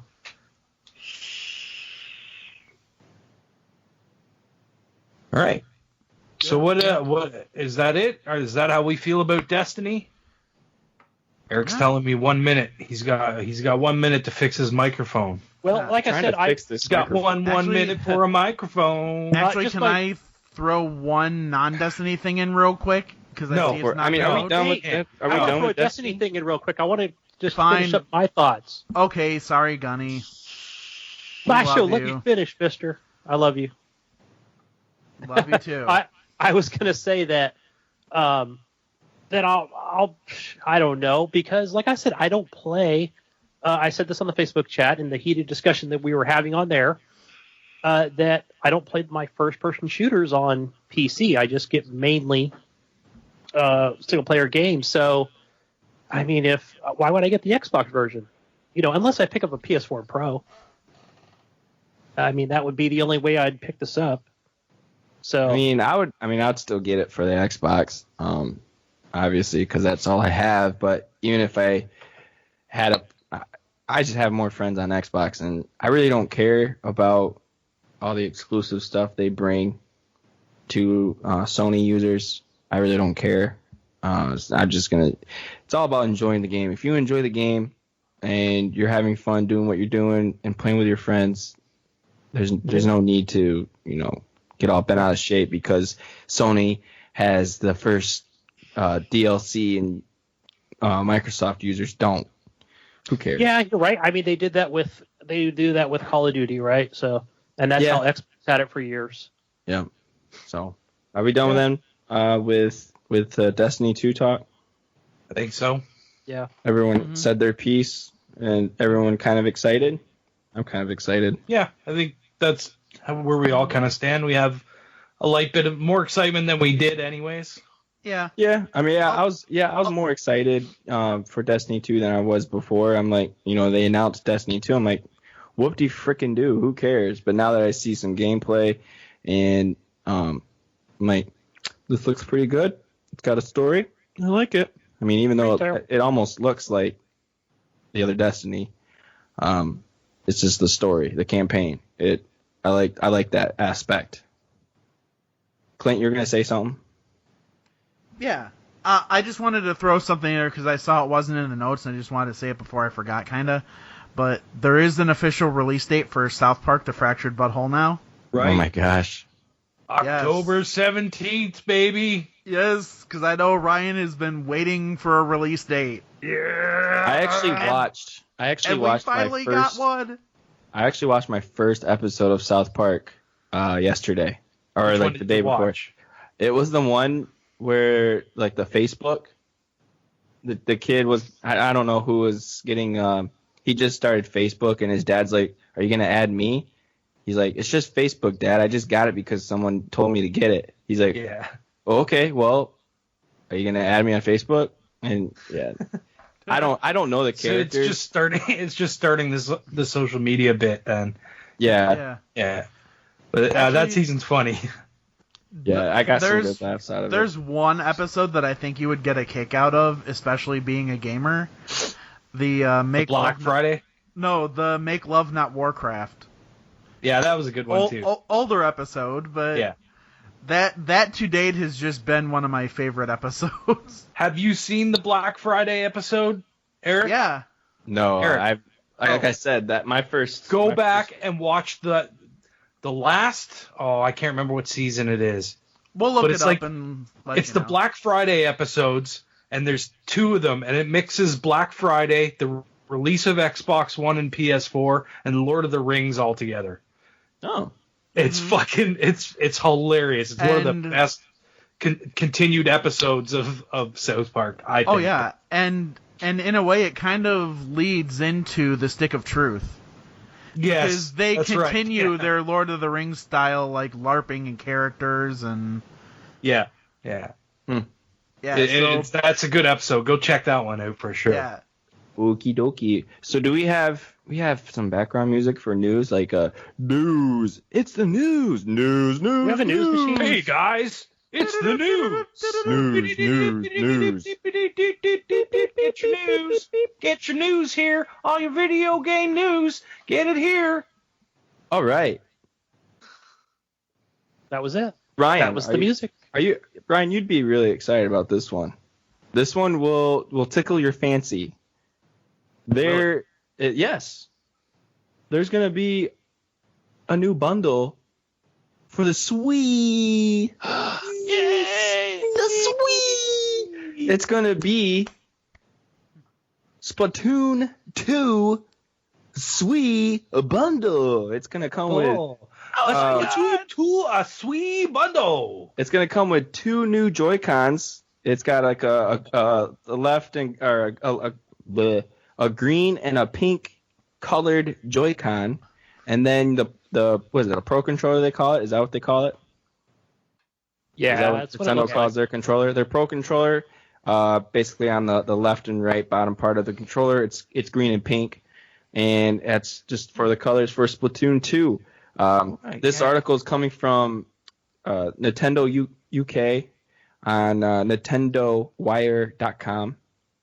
And so, Pink Joy-Cons, eh? yeah, I mean, so there's another game for you Nintendo Switch players right there. So Who's getting the pink one? I mean, I don't think you can really pick which one. It's green and pink. You can go just straight pink and straight green, or multicolor, or what? Well, no, it's a left and right. You can use the Joy-Cons by themselves, so you could have a green one and someone else could have the pink one, right? Yeah, I'm not a Nintendo. I don't know if that works. I don't think that works in Splatoon though. So, I don't know. So yeah, there you go, Ryan. There's a new game for you to get. People who are looking for a Switch, you can get a bundle. You played the beta. You didn't like it? It was okay. I think the only bundle I would get is a Zelda bundle. That's really the only one I would get. I don't see them doing a Zelda bundle just because it's still gonna sell. You know what I mean? They could still milk Zelda game and get sales out of it. They're still trying to push Splatoon, right? Like, there was a rumor that they were gonna do Metroid Prime, yeah. Yeah, so I mean that would be pretty cool. They could do a bundle with that. Or Smash Bros. Do another Smash Bros. That'd be sweet. I'm sure they will eventually. That'd be really cool. Have a Smash Bros. On the Switch. Yeah. Oh, that'd be sweet. What other great Nintendo games? That's a cool looking controller though. I mean, just the picture I'm looking at with the I think if they were gonna green hand grips and the black I don't like controller the with hands. the on it. I want to get red and green ones for Mario and Luigi. That's what I want to get. It's a Mario, and I'm sure they'll come out with it eventually. Mario. Probably when the Mario game comes in. Keep an eye on that. I'm not real sure. It doesn't really have a date on when it releases, so I mean I would assume look for it during whenever Splatoon launches. Yeah. So keep an eye on that. Which is in the summer sometime. So. Oh, is it summer? Yeah, it's this summer. So VR, they're changing the game, guys. No, how are they changing the game? They're changing the game. They're changing how you can watch porn. Do you know that? Yeah, I do know that. There's virtual reality porn out there, guys. There are people get the VRs and they go on Pornhub and they watch their free porn. I talked about this before. It would say. Have you? It does say here. Yeah. What's the caption? It says when I got my stupid VR goggle things, Kathy was like, "We got to try VR porn." So we sat down and checked it out one night. So I'm only gonna talk about like how many users there are, and we're not gonna really dive into this too much because I feel like this isn't game related at all. But it's not. The only reason it's game related is because it's VR. Yeah. Right. That's the game. Have you guys looked at the article? Have you looked at the article that's in the notes? I'm doing it now. Oh, okay. Well, I was gonna ask what do you guys think the number is, but since you already are looking, 500,000 viewers per day. Wow. That's insane. Looking at VR porn. I mean, this is honestly the thing that will make VR take off. I think. Right. Yeah. Because there's enough people out there that would do this shit, obviously, right? And there will be games.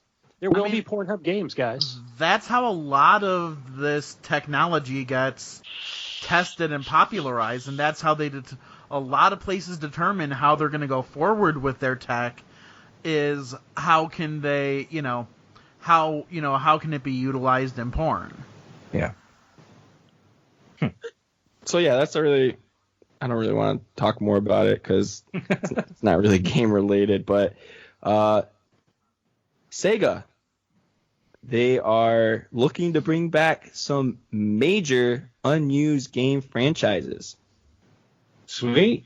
Yeah. So like following its earnings report, the most recent fiscal year, Sega Sammy shared its Road to 2020 presentation, which outlines the company's plans to utilize and expand its catalog of IPs in order to create more global hits.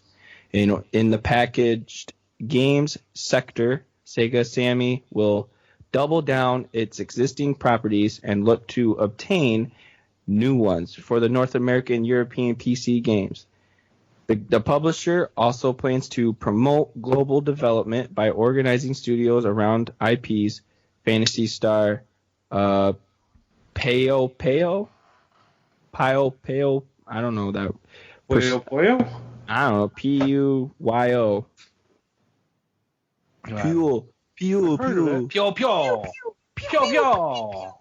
And Persona were singled out as the major franchises out of a domestic studio, while Sonic, Company of Heroes, and Dawn of War are the driving forces of the North America developers. Total War, Football Manager, and Endless Series, meanwhile, are the main focus for European division.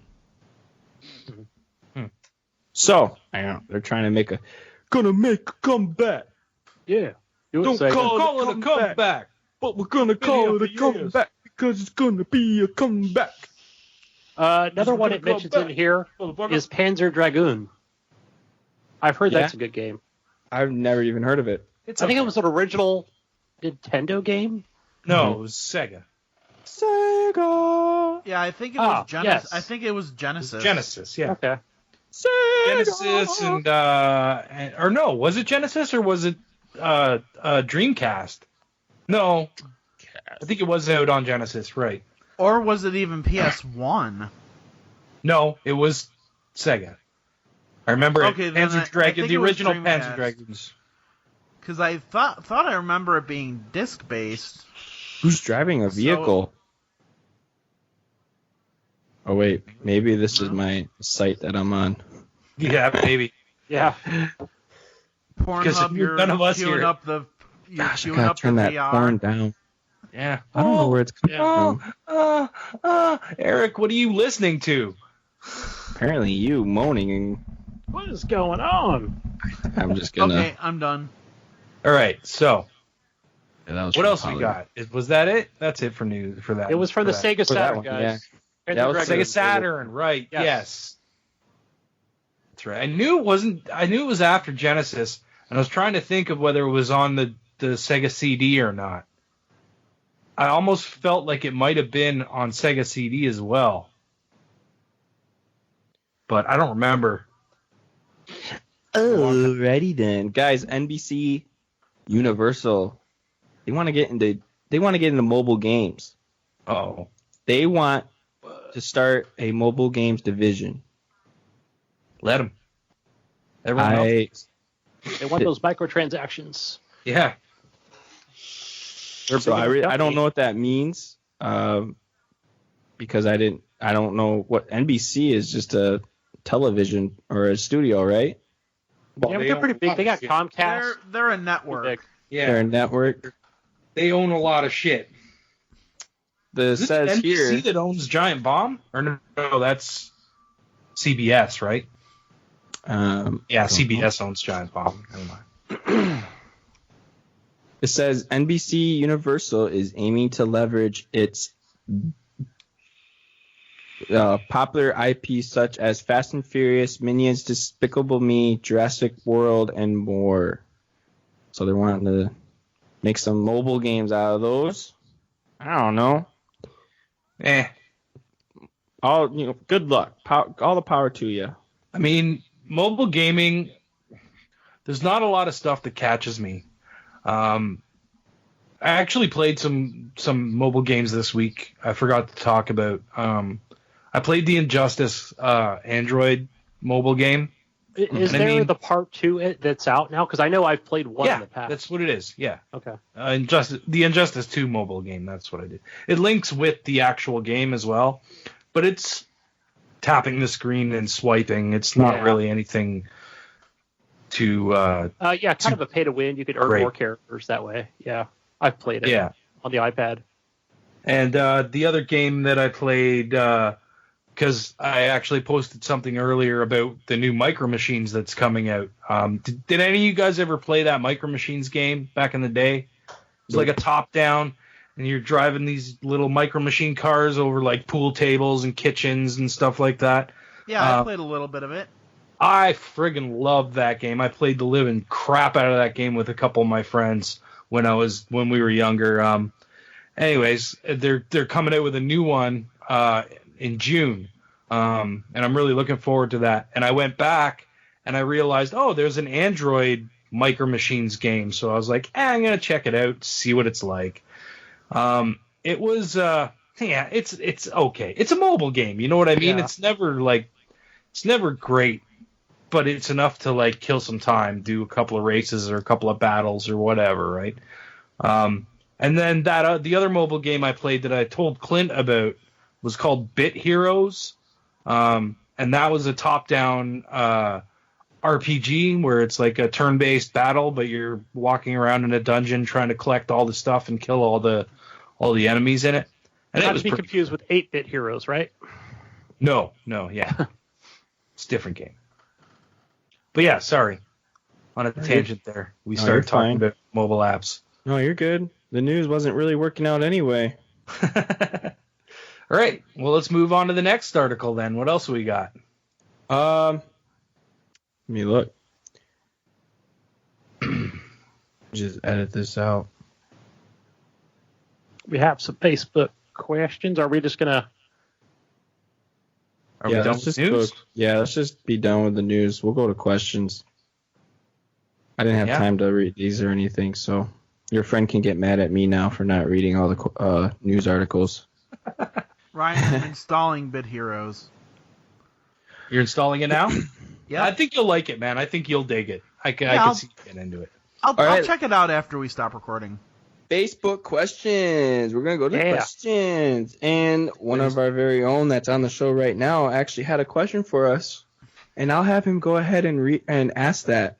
But I think we answered that on the show. Yeah, oh, did we? I feel like we kind of already answered it, but just to let everybody know what I originally submitted. And I was directing it to Ryan because he feels a lot of the same things I felt with the original Destiny. Mm-hmm. I wanted to know that given the issues and some stupid decisions that Bungie made with, the release and some of the marketing with Destiny 1, when that first launched, do we think that they kind of learned their lesson a bit and tried to rectify some of those things for Destiny 2? Like, could this kind of be a shot at redemption from all of the people that they first alienated? I mean, personally, for me, I don't know yet. Like I said, I'm still on the fence. I still don't know. Yeah. But I'm more interested than I was before. I still don't know. The first Destiny looked good too. A lot of people have said that. Remember the first Destiny looked good too. And then it came out and we were disappointed, right? So who knows? Maybe they do it again. Maybe there isn't some grand, amazing campaign in this. And it ends up being these stupid fucking, go do the stupid mission on this place in the multiplayer. It's the exact same shit. Blah, blah, blah. Mm-hmm. Who knows? We'll see, right? All right. Next question is from Dave Rowley. He asks, if you could pick the free game for gold for next month, what would it be and why? The games for gold for next month. I got mine right now, and it would have to be backwards compatible. And well, you need one backwards compatible and one Xbox One game. Oh, okay. Oh, yeah. Let me think. Well, technically you need two of each, but let's just do one. Go ahead. Someone start it off. Gunny, go ahead, start this off. All right. I guess for Xbox 360, gosh, there's so many out there. I mean, there's probably one I'd pick that's probably already backwards compatible, but I'm trying to think. There is just one Xbox One, one 360. Yeah, I can't think of any right off the bat. So maybe for I got one I'd like for 360. I don't know. I actually have two I would want for 360, but go ahead, Ryan. I got one for 360. I would love to see Dustin Elysian Tale. Okay.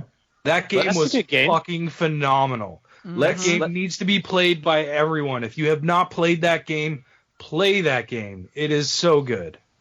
I've watched my kid play that on Xbox 360. It does look really good. It's a beautiful game for a 360 game, and it was one dude made the entire thing. He only had some help with music and voiceovers. He did everything else himself. But yeah, I love that game. It's probably one of my favorite 360 arcade titles. So that would be one I would like to see. All right. Clint, do you have one? For the 360, yeah. Yep. Let's just do 360. Let's just do 360 right now. Yeah. And if you have another one, because I actually have like 2. If you guys have another one, we can go through that as well. And then after that, hopefully it gives us enough time. We can say what for the Xbox One we would want to be free for gold. Well, for me, other than Dust, because I played that on Steam and it was a great freaking game, I would actually like to see, and this is going to be the biggest dark horse, no one's going to agree with me, but I want to see the old Fable 2 pub games. Oh, really? Dude, I loved that little like tower card game. Yeah. It was all right. That game was awesome. I loved that, but then again, was that game not discontinued? I thought it was discontinued. It was, but I would love to see it. Yeah. I would love to see it come back. Yeah. But no, actually, I think that, I mean, obviously that's not going to happen, but I would love to see, even though I already own it, Shadow Complex. That is my real choice. Because, well, they did Shadow Complex Remastered, so. Yeah. I don't see doing that. Maybe remastered backwards compatibility. No, but there is a remaster for the Xbox One. Yeah. Maybe as an Xbox One title? That would be cool. Yeah. Actually, you know what? We'll make... Yeah. Benny, do you have yours? The one I was thinking... I can't think of the name of it. It's a racing game. It's, gosh, what is that? Of course it is. I love my racing games. Need for games. Speed? No, it's not the... Midnight Club? No, it's the... Burnout? Not Burnout, but the one, I think it's like 4 or 5 letters. It's I can just see it in my head right now. But Blur? Blur? I never played Blur, so maybe bring Blur. We literally named off every racing game. Yeah. From the 360. What are the ones that they do in the UK all the time? They do them in the UK, a lot of those races where they're kind of in the city. The rally. Forza? Or not Forza. Formula 1? Yes, Formula 1. I forgot the name of those games that are out, but they're like, they kind of go by year. So yeah, the F1. There you go, yeah. It was the F1. So I want F1 2014. Or 13, whatever the hell the last one was. For the 360, right? You'd want that to be backwards compatible. Don't you want more MotoGP? I never played those. They gave you that one, right? Was there one that was backwards compatible? I think so, but yeah. It looked like crap, so. Yeah. Only played so much of that. All right. My 360 game I want would be Spec Ops: The Line. I loved that game. Isn't it backwards compatible? I don't think so. Because I would have been really excited to hear about it. But I mean, I could be wrong. But that would be my game. I have another one. If you guys want me to say my other one, go for it. Yeah. NCAA Football 14. Oh God. Never mind. Shut up. Only because they're not games. making any more. You just talked about a sports game. Yeah. You just said a racing game. I know. Is like just as bad. No, NCAA 14 was the last college football game, and I mean that game it's fun. I want it back. I want it just to be backwards compatible and just put it free for on Xbox Gold. Did that give you enough time to think about for Xbox One? For anyone? I know it did for me. I mean, you want me to go again with my Xbox One game? Yeah, go for it. I haven't thought of that. All right. This one will be like this one will make you go, really? What? No way. They won't do this. Mine is Grand Theft Auto 5. No, that's a good one. See, I knew I'd get this reaction. I got it from Ryan. I got it from Gunny. No, because that game to this day still sells. No, I know. It's like it goes on sale. It's still $29. But the question was, what if you could pick? If you could pick them? Yeah. Yeah. Okay. Yeah. Fair enough. Does anyone else have an Xbox One game? Just so that there would be more people to play with me. Borderlands Handsome Jack Collection. I have it. Yeah. I don't have any friends to play with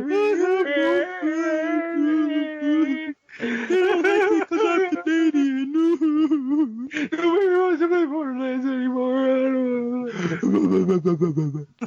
No. It won't be a Games for Gold. I'm saying it right now. Why? It's been on sale like for $15 how many times now? Mm-hmm. So I can see them doing it. I got one, guys. I got one. I played like the free weekends, but this is a game that I wouldn't regret the purchase because it would just be a Games for Gold, and that would be Overwatch. Yeah, that'll never happen either. But I mean, that's Free to play. Okay. Think about the amount of people that would just download that game, though, dude. Yeah. Yeah, it All was over servers. that. Yeah, it would definitely give a boost to their numbers, but Heck yeah. I just don't The see them. servers Like, would crash. again, The that servers would crash. Blizzard stuff sells. It always does. Yeah. But it was their free weekend that they did when I played it that convinced me to buy the game in the first place. Yeah. What about you, Clint? I'm honestly going to go with Rocket League. It's been on sale a number of times, just like Ryan was saying with the Borderlands Handsome Jack. And it was originally free for PlayStation Plus. Yeah. So it would be nice to see that in turn on Xbox Live here, because I know a number of people that are like, yeah, man, I've always wanted to try that, and I just haven't bitten the bullet and bought it yet. And, it's... I think if they did that, it would be great. All right. Does anyone have any? Give me more people to play with. Does anyone have any others? I can't think of anything off. I think you guys came up with some good ones. So Gunny would be over here. Make Forza free so I have people to play with too. Yeah. I need people to race. Forza 3 with me. I mean, there's like the Hot Wheels collection. Oh wait, I got one that I think Clint had one real quick. Oh, sorry, Clint. Yeah, Nazgate. It's more indie. It's not one of the bigger titles, but Rogue Legacy. Oh, that'd be nice. Yeah. What is that? Yeah, it's a roguelike.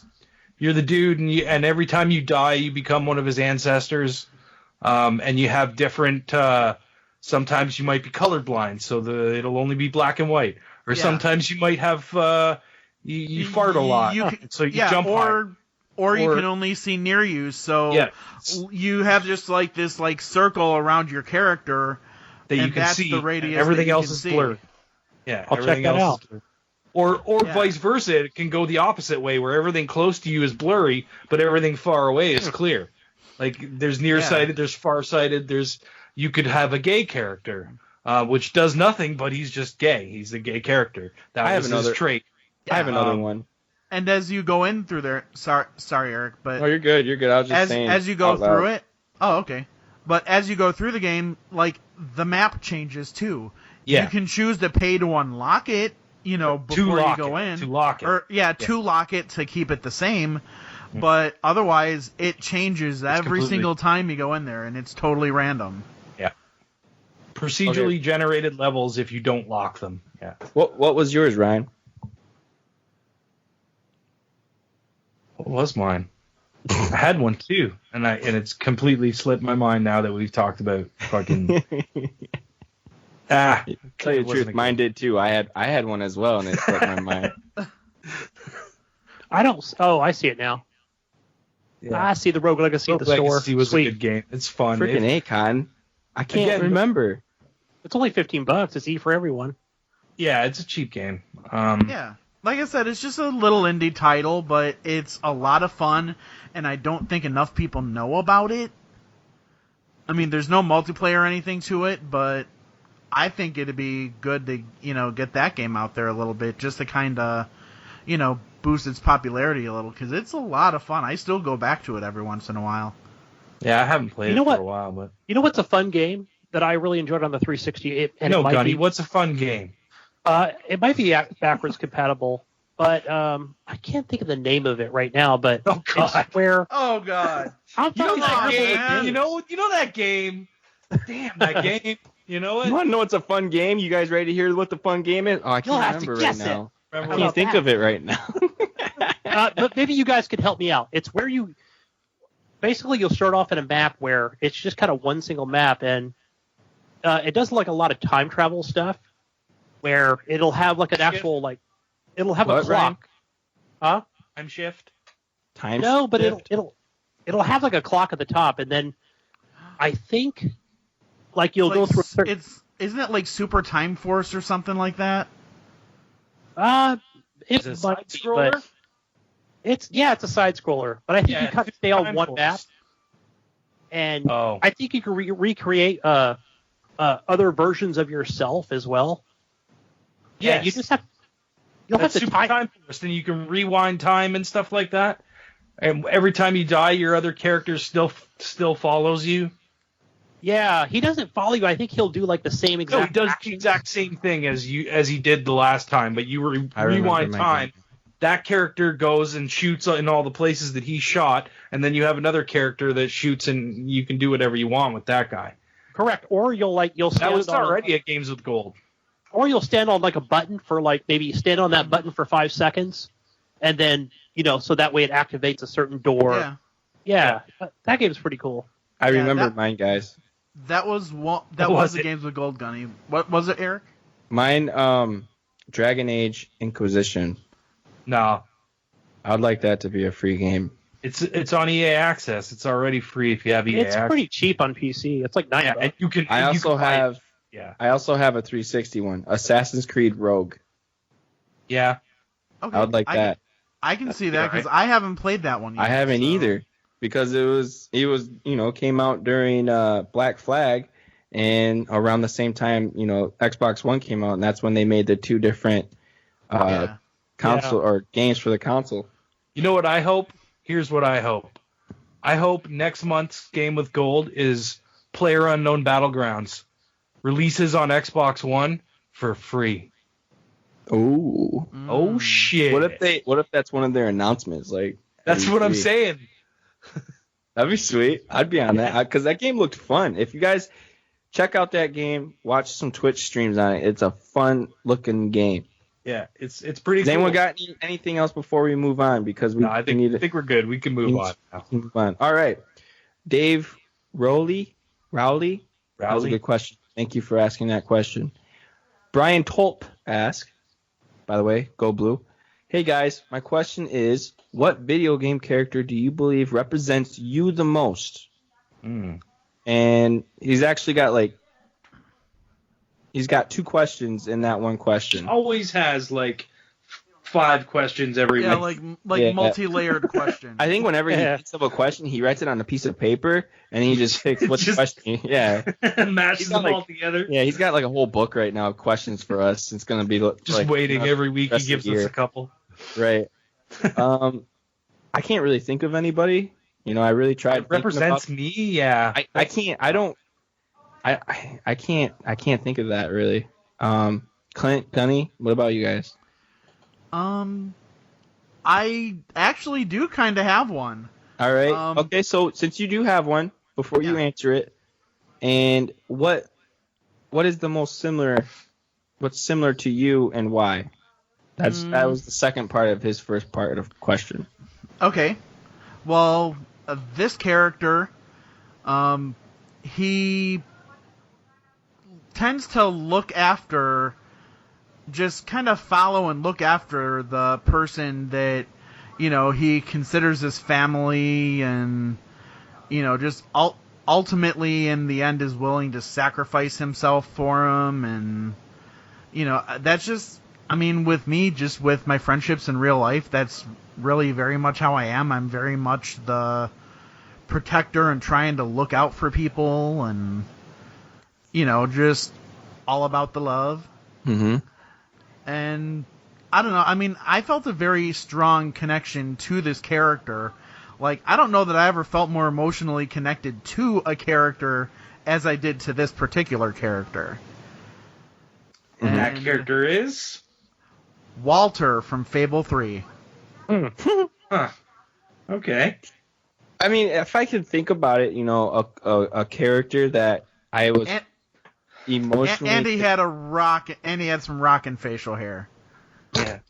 Well, like I was saying, if there's a character in a video game that I emotionally connected to, and that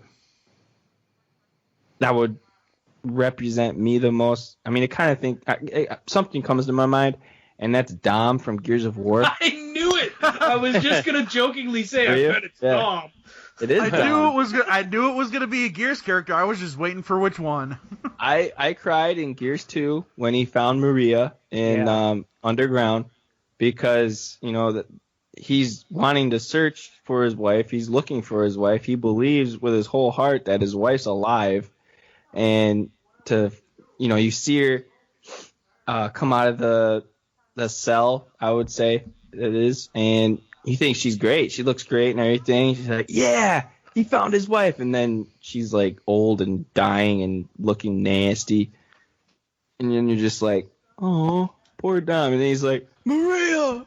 And you're just like, oh, Dom. And then when Dom goes and commits suicide, spoiler alert, in Gears of War 3, that made me cry. Oh my! I had to pause the game, and I wiped some tears away from my eyes. So Aww. Man, I was just emotionally connected to Dom, and I don't really know how he connects to me. There's really I didn't lose my wife like that, or my friend didn't commit suicide, so I don't really know. I don't know where he connects to me. Ryan, do you have one? Or Gunny, do you have one? Nothing I can think of. Maria. One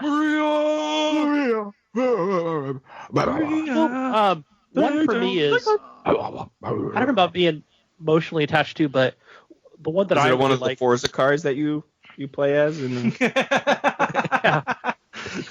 my Lamborghini. It's my Lamborghini.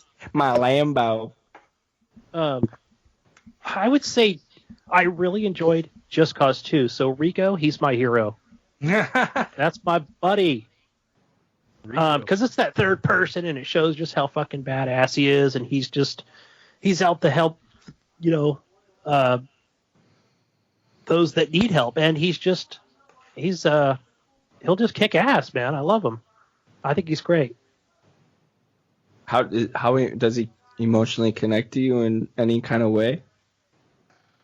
No, I mean, other than just being like Superman and flying all over the place, and killing the bad guys. All right, and I think there's that connection, that right. that I can take down the enemy in any way I want. So Gunny feels like he can freaking fly around and blow cows up. It's like a kid, you always wanted to be Superman, and you fly with your hands out. So, and of course, I never liked the Superman games. I remember the ones watching that they did YouTube make. videos of Just Cause 3, and a lot of them were people putting like C4 on these cows, and he literally put like 20 things of C4 on this cow's rectum, and he let it, and he ignited it, and the cow went flying up in the air. It was the greatest thing ever. Dude, that would be like a PETA thing, man. I don't want to hurt the wildlife. And then someone tried to reenact it. Oh gosh, geez. I'm not kidding. It's on YouTube. This person actually took C4 and stuck it on a cow's butt. It did not fly. I'm just kidding. This wasn't real. Yeah. So those are those. They're actually pretty neat. They're like C4, but I think also you can put them on cars and it'll just like boost them up and explode at the same time. No, yeah, I think if you put it on the car, it'll just get it higher in the air. But on anything else, it just acts like C4. All right, so his second question is, what game character has pissed you off the most? And mine, right when I read this question, the very first thing was, for me, the Flood in Halo. I cannot stand the Flood. The Flood pisses me off to no end. I was so happy when in Halo 4 there was no Flood, and now that they're talking about Halo 6 now, and they're thinking that the Flood is going to make a comeback, and I am not happy about that. I hate the Flood. I can't. I think he's asking what game character. Yeah, the Flood. You off the most. Yeah, the Flood is a game character. Oh, I thought it was like a map or something. No, the Flood is like the guys that come rushing the fucking. Yeah. Get rushed and it. I can't. Fuck! It was one of the most. Dude, wasn't that Halo 2? It was Halo 1, 1 and 2. Halo 2, and I think it wasn't 3, yeah. But trying to beat freaking Halo on Legendary with that Flood, dude. Oh my gosh. I've never broken a controller, but I've thrown plenty of controllers because of the Flood. That's mine. Nothing else comes to mind but just the Flood. Yeah. I mean, anyway. I agree with you on that, Eric, for sure. I don't really have anything else. Anybody else got anything? Characters that really pissed you off? No, I can't. Yeah, I do, because this actually stopped me from playing the Far Cry series. My introduction to the Far Cry series was Far Cry 3. Yeah.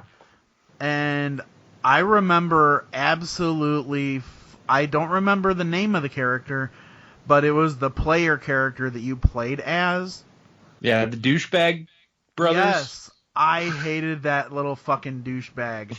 That little self-entitled prick elitist asshole. It was supposed to be a bunch of rich kids, right? So yeah, and he was a complete douchebag. I'm like, I remember like being back in school and stuff, and this being the exact person that I harbored the most hatred for. And I think that translated over to the game, because I'm like, why do I even give half a shit about this guy? Let's just... Instead of trying to keep him alive, I'm just like rushing him into situations that would get him killed. I just did not care about the game. Okay, or that guy. All right, but without any... I don't know if we're going to spoil anything here, Clint, but by the end of that game... Didn't you have the utmost respect for him? There's no spoilers. Because I stopped playing the game after 15 minutes. I never made it to the end. Oh my god, dude! You'll have the utmost respect after you finish it.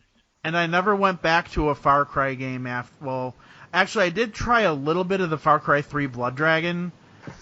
That was a good game. Yeah, that was like the 80s looking game, right? Yeah. Yeah. All right, Clint. Never played that one. Into the game, not even, prior to even halfway, I think he totally redeems himself. Yeah. Yeah, he does, kind of. Yeah. But he's still a douchehole. Yeah, I guess that first part he is. Yeah. What about you, Gunny? Do you have one? No, I can't think of any one character or just whatever. No. But I think we did skip over part of a question, too. What? That if we could be any character in the game, who would we pick? Oh, okay. Yeah, it was the last part of question 1. Brian, come on, man. I know, Brian, with all you know what? Brian, you are limited to one question.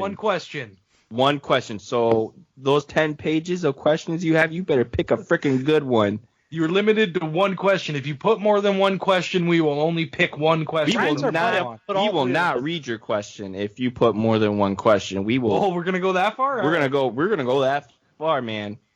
This is our show now, so we make the rules. Jesus got fired. We don't need to ask him for permission to do anything. So this is our show now. We're all gonna take turns hosting each week. So, Gunny, be ready. Next week, it's your turn, homie. Guys, if the feed goes down, it's Gunny's fault. Don't worry, we will be back under a new brand. Yeah, we might be changing our name to. Yeah, we're gonna go back to the Z, Horrible Gamers with a Z. If you could be any character in a game, who would you pick? All right, I'm gonna still have to go with Rico. I figured you would. I kind of thought you would. This is a hard question for me. I really don't know. I would be Ezio. That would be my choice in Assassin's Creed 2. You're gonna be somebody out of Borderlands. I'd be Zero in Siren. Borderlands. Yeah. No, If I was Siren or Moxie, I'd just be grabbing my boobs and touching my butt all the time. Heck yeah. Clint, what's yours? I want to just get this one done with real quick. Okay. Quick lack. I think I would actually have to go with Brick from Borderlands. Man, we got some Borderlands ones. All right. Well, partly then so I can touch Ryan's boobs. It's a big deal. All that DLC was a big Thank you, Brian, for your questions. Plural. Put them in a push-up bra for you. Woohoo! I really enjoyed your what game character pissed you off the most. I enjoyed that question the most, so thank you for your questions. Kevin Schuld asked, do you have a favorite side quest, or at least a memorable one? Memorable one. I can't say that word. Memorable? I can't think of any, to be honest with you. Side quest. Yeah, favorite side quest. That's like that's a question we need like on a Monday, so we have a whole week to think about. All right, I don't know if this is a side quest, guys, but the Brotherhood in Skyrim. Is that what they're called, the Brotherhood? The Dark Brotherhood? The Dark Brotherhood, thank you. That was a great side story. That was cool. That was great writing. Yeah. And meeting all the different characters. Yeah. Especially that Jest guy that you talked to a lot. That was cool. I can't think of any side quests. I have one that I can't say was a favorite. It's just a memorable one for how much of a pain in the dick it was. But it's also from an Elder Scrolls game. It was a side mission in Oblivion where you had to go around and collect 100 Nirnroot. Wow. Yeah. How long did that take you? I don't even want to ask. I never finished it. Oh, man. Which is funny because I completed about everything else I could in that game, including 100% of the achievements. Wow. With all the DLC. But yet I never did get to go back and finish and find all that. Hey, it's on backwards compatibility for like $1.50. What about you? Dude, it's not I got it. It's not DLC. It's $1.50. Dude, I got it day one. I left work early as soon as I saw it was backward compatible. Yeah. I got one. What about you? It's kind of not really a side quest, but more of a DLC, I guess. The Tiny Tina DLC for Borderlands 2. Yeah. Where she goes, where you go through playing the Dungeons and Dragons with all the Borderlands characters. That is cool. And there was a lot of like side quests in that. They were just good. They're just well done, well written stuff. Yeah. Stuff that makes you laugh. I thought DLC was awesome. I do have one. I could call that a side quest because it wasn't part of the original game. It was something that... Yeah, but it's DLC, right? Like, it's a whole DLC package, so... Yeah, but at the same time, it's not something you have to go through to complete the main game. True. Yeah, true. So, that sparked one for me. Mine would be... It's Gears of War 2.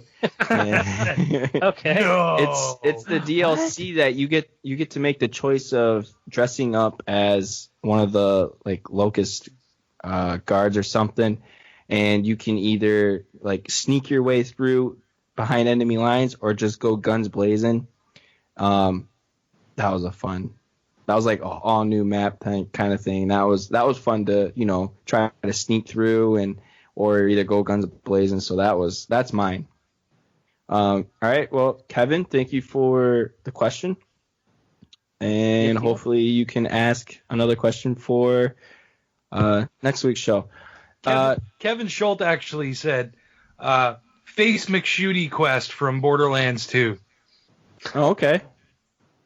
There you go. That was a pretty funny little guy. I think you found him in one of the... he was just hiding in one of the little trailers or something like that. Mm-hmm. And then he shoots himself in the face or something. I can't remember. I didn't recall that. Got dark. I must have missed that. Yeah. Jonathan Hall asked, what's your gaming schedule looking like for 2017? Ooh. Between anything confirmed, possibilities, and surprises that you're hoping for. The the fractured butthole, South Park. That's probably gonna be my summertime game, I think. I really don't know. I mean, when I had my PlayStation, I was super stoked for God of War. God of War? Yeah. Yeah, because that looked like a freaking sweet game.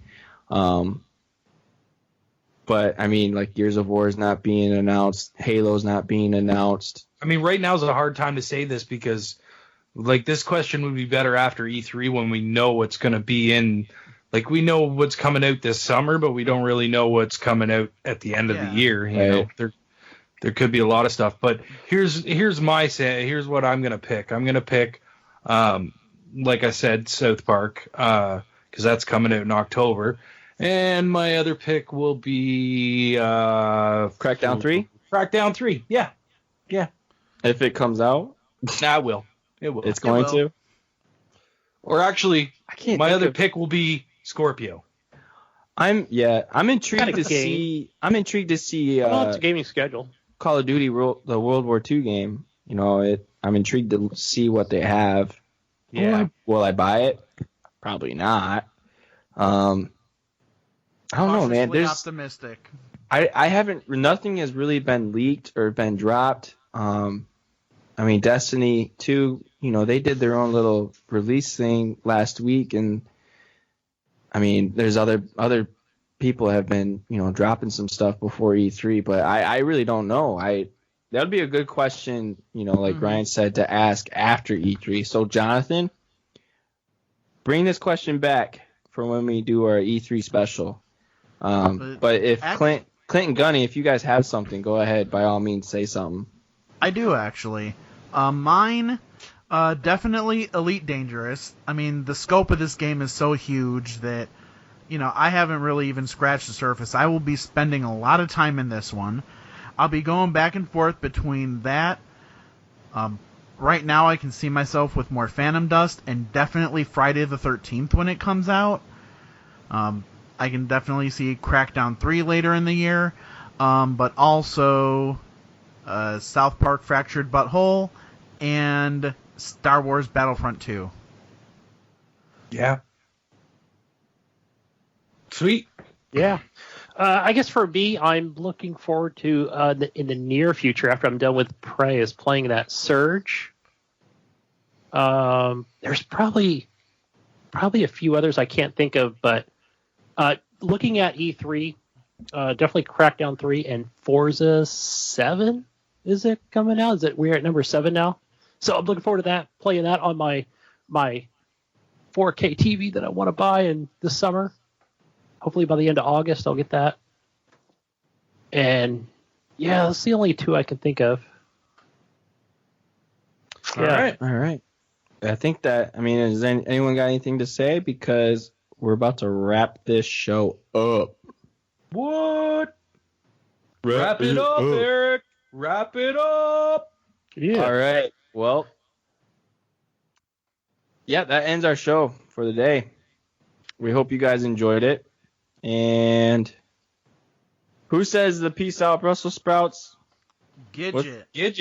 Gidget? I don't know it. I don't know it. Wait, we're not doing that yet. We still got to tell everybody where we are. Oh, yeah. Where can they find you, Eric? Oh, yeah, I forgot about that. You can find me on Twitter, Epic Irk. You can find me on Xbox Live at St. Nicholas.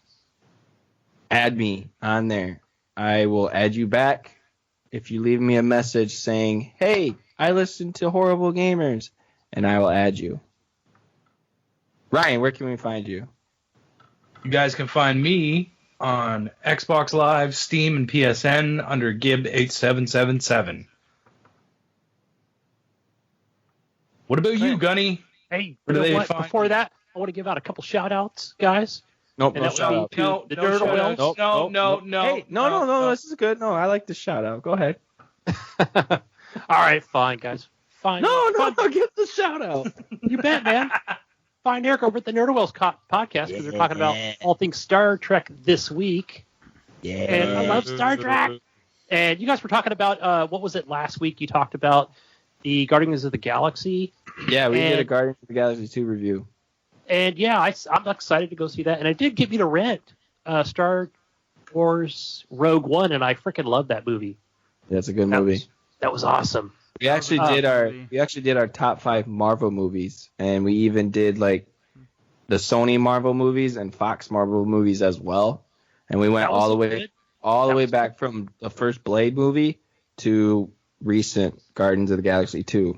So yeah, and I love the Blade series. Was awesome. Also, guys, go check out this Xbox Life podcast. And also, Ryan, I don't know if you've listened to it yet. I haven't. It's called the Switch Cast. It's for the Swii people. I follow them on Twitter. Switch Force? The Switch Cast. The Switch Cast. For the Nintendo Switch. There's not enough news for me to want to listen to a podcast about the Switch. Fine. Then go find me on Xbox Live and on Twitter under Gunny Chief. One word, guys. And also on Steam, Gunny Chief. It's where I play those fun indie games. All right, Clint. Where can they find you, bro? Okay, well, you can find me on Twitter and Xbox Live and PlayStation Network, all under Vengeful Jedi. You can also find me on the Geek Dig podcast. Go to www.geekdigpod.com. All of our links to where the show can be downloaded and everything is there, but we are on all of the major platforms, including iTunes, Stitcher, iHeartRadio, Google Play, and yeah, that's about it. That's all, folks. Yeah. What does Gidget say, Eric? Deuces, right? Peace out, Girl Scout. Yeah! Yeah? Yeah. Or is Peace it, wait, out, Brussels sprouts. Peace out, See you next week on the next episode of the Horrible Gamers podcast. Bye, guys. Deuces. Hey. Goodbye. No, I was dicking around, but I'm recording now. How are you?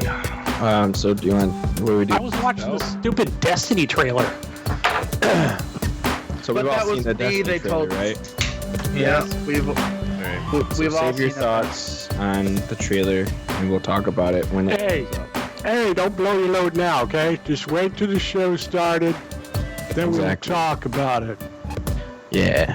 Yeah.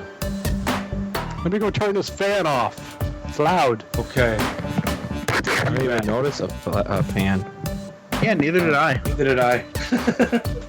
Well, don't say that to him. He's gonna get so hot during the show. He is. Kathy got pissed off with the wind chimes. With the fucking people across the street and their wind chimes. Mm-hmm. So she called in, and the wind chimes are gone. Nice. Oh, wow. I was like, wow. I didn't think that was actually going to happen, but okay. Things are quiet. All I can hear is birds outside. Can you turn those birds off, please? Yeah, can you turn the birds down? Shut that! I will shoot it with a shotgun. A shotgun? Jeez. All you need is a BB gun. I don't want to aim. I just want to take my boomstick and boom. I think I swallowed a bug or something. I was playing Prey. In 5, 4. No. Wait, are we live? I didn't. My mic's hiding my face. Yeah. Whatever. I'm gonna put mine in my eye here. I'm just gonna. Hang on. Hold on. I know I said this last night during sex, but hold on a second. Let me change positions. Hey. There you go. I like that. You can't even see your face, Ryan. Okay. How does this sound? I got a new tattoo today. Oh, nice. I did. Yeah. Yeah. Did you get a Gears cog? No. It's Roman numerals? What is Roman it? numerals are my wedding date when I got married. Okay. Oh, that's cool. Yep. Maddie got the same thing on her wrist. Hey guys, what's going on? Welcome to the after show. I'm here with Steve, who is you guys know Steve. He's always trying to convince me that I should buy a PSVR. He thinks that I need this in my life. So I thought, of course, it would be interesting to bring him on here, do a little after show, just me and him, and see what he says. Let's see what he has to say about PSVR. But first, introduce yourself, Steve. Hello. Well, my name is Steve, as you know, and I've been playing games. I'm 44 now, and I've been playing games for almost all my life. Video games, board games, tabletop games, and that's about it. About me, really. I've had all the consoles, but used to play on PC, but stopped that because I preferred sitting on my couch instead on my desk. I'm the same way, man. Yeah, I built this PC I know, I got that fed I up have, with PC. and I just I never use it because I don't want to sit at my desk and play. So I don't know. Yeah, that's but the anyways, same. that's not what we're here to talk about. We are here to talk about this amazing thing that you keep telling me about, the PlayStation VR. So tell me, when you first got your PlayStation VR, walk me through this. It was on a whim. Walk me through this. What happened? What made you go out and buy the PSVR? Well, as some of you might know, it's all the fault of Ubisoft for not letting me and Jesus play what that game was again? Wildlands? Ghost Recon. Yeah, the beta. So the night before that. Yeah, the night before that, I visited a friend who had PlayStation VR, and well, you know how things go, and you get excited about things. He let me play the Star Wars virtual reality experience thing, and as being a huge Star Wars fan, that kind of hooked me. Yeah. And then we were supposed to play with Jesus that beta testing, and that fell through, and I was so pissed off. I told my wife, we're going to buy a PlayStation Pro and going to get the VR headset, and that was that. €1,000 later, that was that. Yeah. And I mean, this is the main thing, to be honest with you, that has really kind of kept me away from it, is the price. I mean, I already own a PlayStation 4, but I mean, I don't know how it's going to act with the VR headset. If I just buy a VR headset, I kind of want a Pro, but I'm like, you know what? I'm trying to save for Scorpio as well, and it's like, yeah, it's just there hasn't been anything yet that's made me go, oh my God, I need a PlayStation VR. Yeah.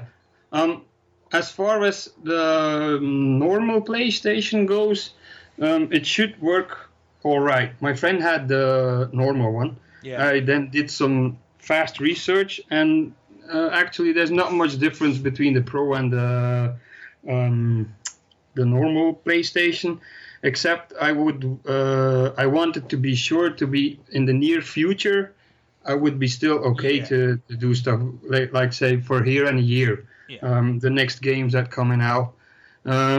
And a couple of weeks, I think last week, my friend also bought a PlayStation Pro. So he also would wanted to be sure. But I don't own the normal PlayStation, and I haven't. I swore I would stay away from PlayStation after their stupid stuff last year. But you know, it got me back, and I think if you're interested, you don't really need the Pro. But if you want to be sure for the future, probably you do need the Pro. Yeah. You know what I mean? Do you have a 4K TV? No, I bought a 4K monitor now. Oh, okay.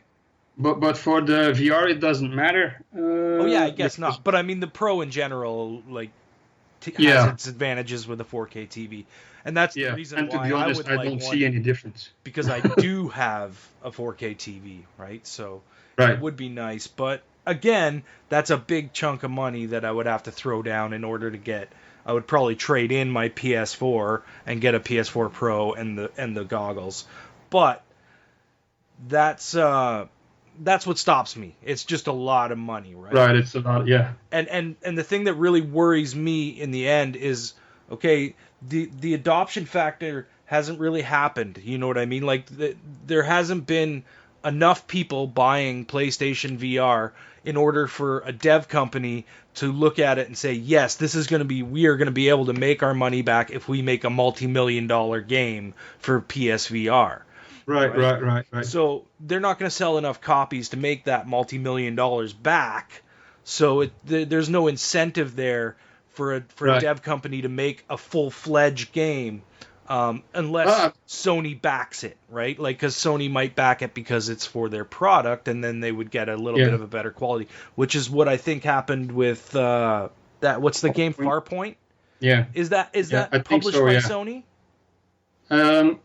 It's published by Sony, but created by somebody else. Right, but I forgot the name right now. But that's what I mean. Sony backed whatever dev that was in order for them to make that game. To sell that huge dildo here. Yeah. So, can you buy that game without the dildo? Sorry? Can you buy that game without the dildo? No. It came in the same package. It only comes that way, though? You can't buy it separately and use Move controllers? I don't know. They're supposed to sell it separately and the game separately, but I chose to opt to buy it in a bundle because it was cheaper that way. Yes. No, I get that. But you can play it without that controller, right? Yeah, you can play it with the normal joystick. Okay. Yeah. I haven't tried it because I have that one. Yeah, why would you? Right? And I watched what's his name, PSVR Frank, YouTube channel, and people they say there's some problems with the controller. It's the thing is in Farpoint the with that dildo in your hand. It does really work. You look like a big douche waving around that thing in your living room or in whatever man cave you are, but it actually registers really, really, really good. If you hold it up in front of your face, you see the gun, and if you move it around, you see the gun. You can it registers really, really nice, and it's fun, and I hope they will release other games. They released a couple of them by now already, and it should be compatible with the Brookhaven Experiment, which was also a nice game to play. What was that? Brookhaven Experiment. I've never That's also heard a of that. PlayStation VR game. It's like a zombie thing. They come walking at you, kind of. You have like monsters from the Cloverfield movie walking in the background. Oh yeah. Okay. And I think I'm in level 3 now, and it's something about a portal they opened, and all they wanted to do was just have a look, and of course, stuff came out. Yeah. And fucked up humanity once more. Yeah. So is that like an on rails kind of thing, or are you actually moving No, around? you're standing in a room or in a field, and you have like a 180 vision in front of you. You Right. turn your head left, right, and then you push a button, and then you flip to the other side. You know. Yeah. What I'm trying to say. So if you turn around, you can't turn around because the PlayStation camera doesn't register your controllers anymore. Right. So you hit a button to do like a 180 turn. You do a 180 flip, yeah. But you don't. And then you don't move, right? Like you don't move around. You're in one spot, you're standing and in you the just same spot. flip Yeah. to do Yeah. 180. Okay. Yeah, correct. I see correct. how That's it works. Brookhaven Experiment. Right. In, So how does Farpoint work? Is Farpoint more of a first-person shooter where it's? Yeah, it's exactly that's what it is. It's a first-person shooter. You move around by using the controller here. Right. On the aim thingy dildo, you have a joystick here. You can see it probably. Just so you guys know, he's showing me the controller. The big dildo. Yeah. And there's another one. We keep calling here. it a dildo, but that's the controller for the Farpoint game. Yeah. It actually comes with it if you buy the bundled pack. Yep. And I'm probably going to sell it separately, but I haven't seen it, nor have I been to stores here lately to check it out. So you have an how do you call these things? A joystick. Yeah, an analog stick on the back. Yeah, an analog stick on the back, and one where the triggers is, and there's one in the front. And you actually use, because I'm a lefty, there are some problems with it, and they say they are working on it. Yeah. It's the front analog stick I use to move around. Right. So You know, you're backwards, right? Like you're Yeah, it feels wrong to you, right? Yeah. Normally I use my left stick in a first-person shooter, and now it's different. Yeah. But they said they're going to update that. I don't know if you are a right-handed player, it switches. I don't know. But you actually move around with, like in a normal first-person shooter, you can move forward, backwards, and stuff like that. Does that make you feel? Does that make you feel weird? Like weird? Yeah.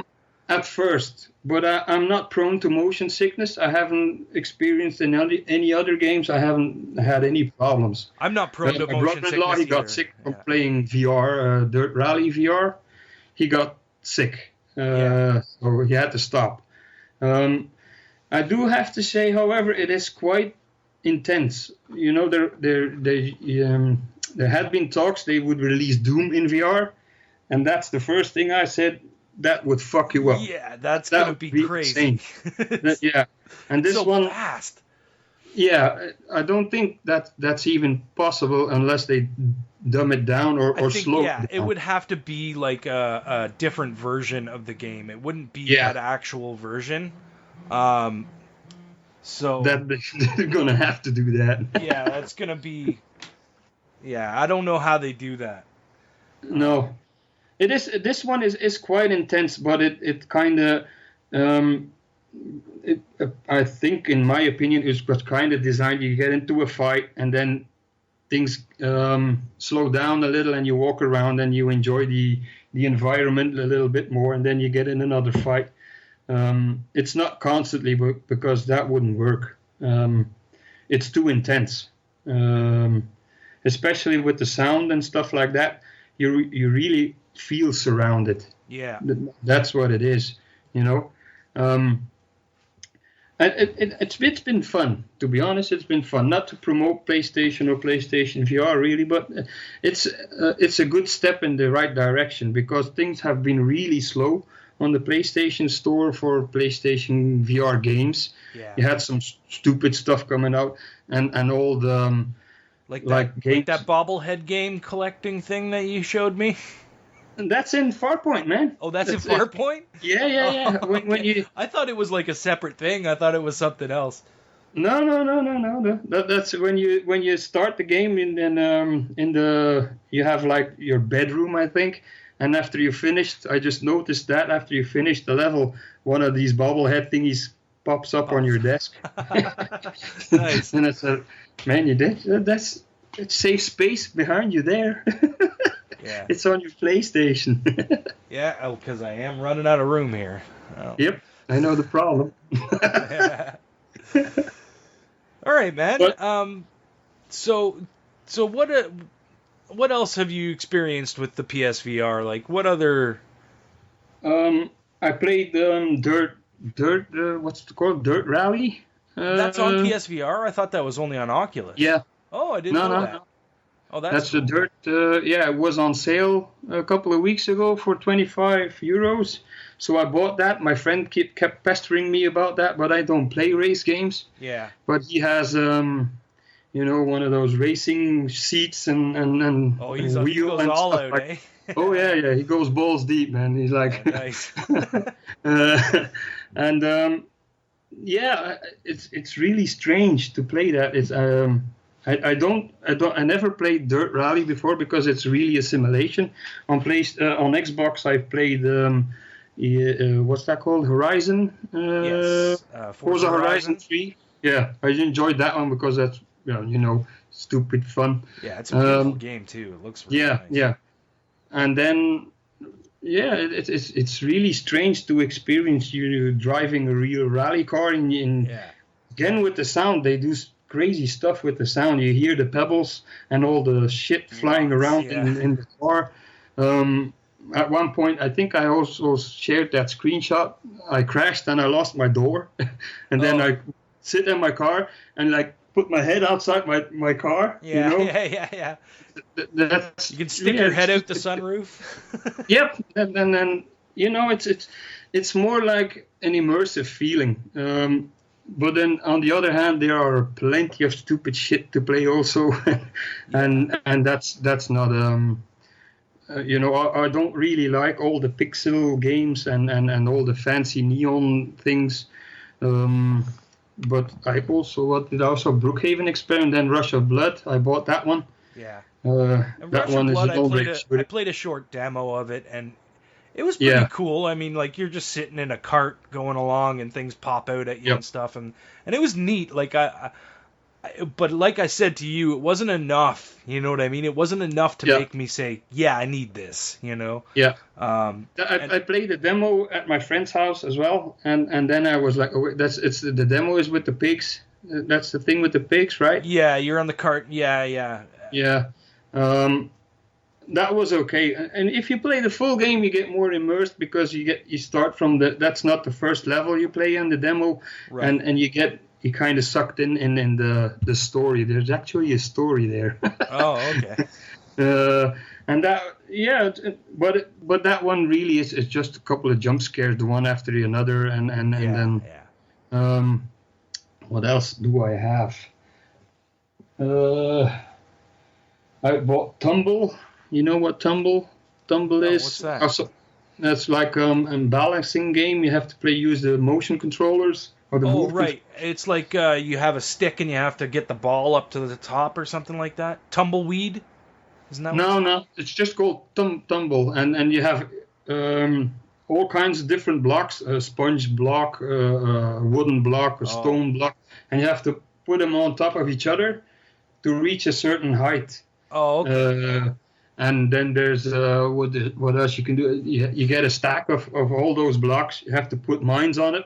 I have to blow it up and try to score points. Yeah. But that's really cool because you can turn it around. You can look at it and then 360 kind of walk around it and stuff. Yeah, and look down and level it and move it up, move it down. That's a really the game just looked pretty. It's really polished. Yeah, it sounds like a really nice tech demo. Yeah, really. Like something that can really show off what you're immersed in a. Yeah, you're in this really big, sci-fi place, and stuff flies around and things like that. I also seen they've got Zen Pinball now has a. I was just gonna ask you if you've played any of the pinball VR stuff. No. Unfortunately, you have to buy that one. You don't get a table for free, and that's really? That's one of my main gripes actually. But if they would, for every game, if they would release even a small demo, people would probably be more inclined. But because like Zen Pinball, first. Yeah, it's €15, and if you only get 3 tables, and then they are not really known tables. It's like what's that called? Thing from the Deep. There's that one, and then Song from the Deep or something, and then Mars. Which they're all the original tables. Yeah, and one with a knight. Epic Quest. Yeah, probably that one. Yeah, that's a great table. That Epic Quest table. I have never really played that one. I bought them all on my Xbox One. You said it's a 3-pack? Yeah, they're 3, and you also have the Walking Dead table, but the Telltale games, Walking Dead one. I have that one. But that one you have to buy for another $5 or €5 or whatever. Yeah, so it'd be like 20 euros to yeah. And I'd say it's worth it. I have heard good things about the Pinball Effects VR stuff. Yeah, maybe I will give it a go. When you find you're not using it, you know what I mean, and you need something to play. What's €20, right? Like. Yep. Check it out for me, man. I thought it was going to end up like my Wii at first. My wife said the same thing, and then it's like, well, yeah, you're going to play it for a couple of months, and then it's going to end up on the shelf. But so far, it hasn't, because you can use it for different stuff. When it was, now it's here in my what do you call it, bureau thing, office, hobby room. But when it was in the living room, my wife just watched TV, and I just popped a movie in and looked at a movie on the PlayStation VR. So it has a viewer too, like so you can watch movies Yeah. and stuff. It's like just you fire up, or you can if you fire up the YouTube app, it asks you if you want to play it in the VR mode or in the normal mode. Oh, so you And can then you watch have- like 360 YouTube videos and stuff like that with them. Okay, that's cool. That's cool.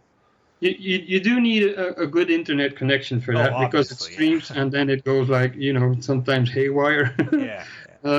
But like for watching a movie, it's also really cool because you can choose the screen size. You have really big, and it's like you're sitting in a theater. So you can actually look around at the screen. Yeah, you have to because the screen's too big. Watching like that, okay. Wow. So that's also a fun feature. And now I've heard it with the latest update. I think with the 4.55 or something, you're also able to watch 3D Blu-rays. But I haven't tested that because I don't have a 3D TV or any 3D Blu-rays here at my disposal. You can watch 3D. Wait a minute. You can't watch 3D Blu-rays because. Yeah, you can. The PS4 doesn't play them. Yeah, well, it's supposed to work on the PlayStation VR. Or no, I'm sorry. I'm thinking of the Ultra 4K Blu-rays. That's what I was thinking. Oh, no. It's the 3D. The 3D ones, but like I said, I haven't tried that before. A friend of mine has 3D Blu-ray, so I'm going to ask him if I can borrow one. And I'm going to test that out as well. Yeah. Sweet. It's also fun to play with the kids. I have 3 sons, and they have some pretty free games that come with if you buy the PlayStation. There's the PlayStation VR Playroom, and there's funny games in there. That's pretty neat. And they're VR Worlds or something like that. No, it's not VR World. VR World is the other. That's the big tech demo you can buy. Yeah. There's that heist thing is in there. Yeah. I played it at my friend's house, but well, to be honest, if you play it once, you won't play it again. Yeah. It's that thing that you play, or you have some people come over, you throw it in to show off what the headset can do. Just check this out, have a go. But I prefer then to dump them into Star Wars or Rush of Blood, because like the VR experience that came free with the Battlefront, that's really amazing. So what do you do in that? It's you're flying in an X-wing. Right. Okay. Is my wife. Oké, wij. Din omgenomen, het is eigenlijk. Kies me. Het is eigenlijk. Kies. The medalist. Bolognese. Yeah. You're a rookie pilot in that PlayStation in that mission, and you go help out other rebel pilots. You fly around, and then of course shit hits the fan, and you're gonna go help stuff. And there's this big TIE fighter battle.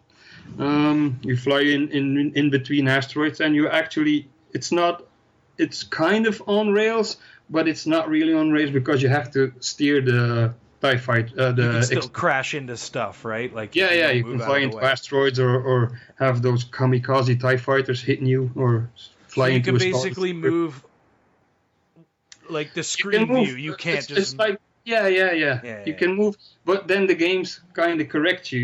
You have to go over there. It's like the same in a real flight simulator game. It's always going to push you in the same direction, but you can move around a little bit. Yep. You fly. That's cool. I think like anything in a cockpit, like racing games, flying games, space battle games, that's going to be great in VR. That's an amazing place to do that. You know what I mean? So, I mean that's one of the games that. That's the little one. That's where I see it really succeeding, though. You know what I mean? Like I can see it being that. But have you played the Eve game?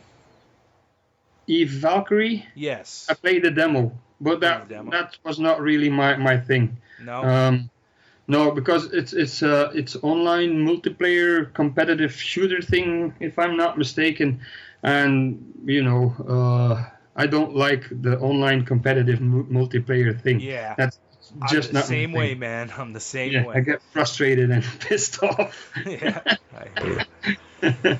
Okay, man. So, was there anything else you just wanted to say before? Yeah, you have to jump in your car and buy one. Yeah, I gotta jump in my car and go buy one.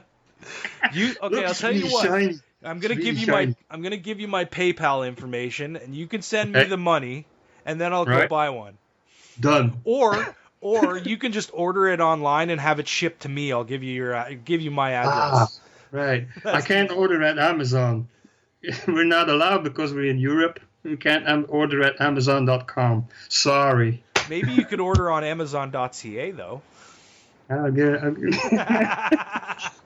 Let me look into that. I'm kidding, man. Don't buy me a. Do you have any PSVR. questions about PlayStation VR? Because I could talk, but I'm not really sure what I'm supposed to say about that. I mean I don't have. I mean everything that I know about it, I know. You know. I don't really. Again, I'm. It's not catching me. It's not making me want to buy it. There's not enough stuff. Right. There's not enough games there to justify the price to me. Yeah, it is expensive. What the good thing is now I've heard on I don't know if you guys have it over there, tweakers.net. That's like a big community where they talk about all things games and computer related. And there are talks now that more and more developers decided to say for VR we have to work together. And they're going to start, instead of just like making one for Oculus and then for the Vive, somebody else is making something else. Now they decided, everywhere. Yep, and that's one of the new. Is it a rumor? I don't know. It was kind of big news lately that they were going to try and do it more like that. Well, I know Sony also said they're going to up the PlayStation VR goggles. I think they're going to try and release in the next couple of months another 2 million on the market or something like that. Yeah. They should have sold already about 1 million.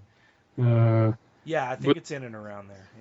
Yeah. Yeah, but it's if you compare it to PlayStation and overall, I think it's not bad. You know, 1 million people just buying that extra headset.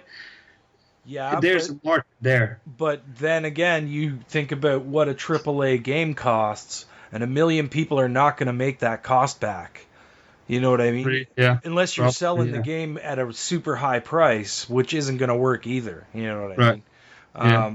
No one's going to want to buy something for more than they usually pay for a game, even if it is VR. I mean, I'm sure there's people that would, yeah, right? Of course. But not enough to justify the cost. And my biggest worry with VR, with PSVR in general, like I would rather get an Oculus or a Vive because I know that Oculus is going to be supported. I know that Vive is going to be supported. PSVR, Sony worries me with that. I mean, if you look back at all the peripherals that they've ever put out in all of their history, you're going to find out that they dump every single one of them. Like, they drop it like it's hot. Once it's not doing anything, it's gone. You look at PSP, you look at Vita, you look back to mini disc, you look back to, like, I'm just talking Sony in general. I have them all.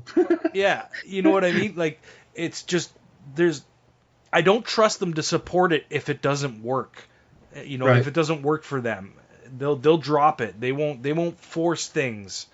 And that's kind of what I think they need to do, is they need to put some money behind this and really get some AAA developers to build these crazy games for VR. And that would therefore sell. But again, back to what I've been saying, is the developers are going to be worried about, do I want to do this, right? So if Sony can actually put the money in to get it done, then maybe it'll work out. But I'm still going to hold off. I'm going to wait and see maybe another generation of them. Maybe the next time they come out with a new PSVR headset. That's the only thing I have right now is will it be compatible, like say in a year, if they bring out the newest one, will it still work, or do I have to buy a new one? Will there be It's compatibility the same with issues? Scorpio. Yeah. Rumor has it there's going to be one in it, but I don't really believe it because Microsoft just released their that movie with the Acer headset. Yeah. I don't know if you have seen it, but I don't know. Well, so far, for me, it has been worth it. Yeah. Of now, I had my fun. I have fun playing with my kids. Right, and I'm glad you're enjoying your purchase. That's awesome. Like, it would suck so bad if you spent all that money and then you were just like, oh, this is garbage. You know what I mean? This like your plastic thingy there. Yeah, like this thing right here. Oh no, there he goes again. Oh no, I'm gonna put it on. But I mean, that's been fun sometimes too. I mean, for some of the things I've done on it, there's some fun little stupid things on there, and I put it on my mom, and that was the funniest thing I've ever seen in my life. Just watching her like trying to watch. She was doing the dinosaur. There's like a dinosaur game, and you go around this park, and the dinosaurs come down at you and stuff. And like she it was just funny to watch her do that. And that's still something about PlayStation VR or VR in general that I think is great. Like when you have a group of people and someone puts it on, everyone's gonna laugh. You know what I mean? Like it's gonna be a good time. Yeah, we had a night here, and we all played Rush of Blood with a couple of mates and a couple of beers and stuff like that, and it was fun. But you know, I also like what they did. Well, if you play it in like with the kids games, they also made it so like the ones watching the TV have to do something different, and that was really cool. They have some sort of interaction with it, right? Yeah. Because there's this dinosaur game, and then it's like kid-friendly Godzilla walking out of the ocean, and he comes out of the ocean and destroys the city. And the one with the goggles on it is Godzilla, you know. And then he has to run in the street and move his head and destroy the buildings by hitting it with his head. And the other one who's playing with the controller sees him on the television, but he sees the monster coming out of the ocean. Yeah. And then you are running with these little meeples. They are running away from him, and you have to jump away from the debris. And then it's quite fun to see the kids interact with each other. Yeah. And there's also a cowboy game. The one with the headset on is a cowboy sitting at a poker table, and there's like little androids there playing poker. And when you watch the TV, you see the barman. He shows you a picture of the one who's cheating or whatever doing wrong, and then the one who's watching the TV has to describe to the one who's wearing the headset what he looks like. And you know he has an eye patch, a brown cowboy hat with a blue star on it, and then the one with the VR has to shoot the one with the. So you're describing the person, and they have to look for them and find them. And you have a timer runs down. You know, it has to be really fast. that's fun. Little games, and it works really well as well. And that's pretty cool. So, and other games, they are really. I've tried Resident Evil 7.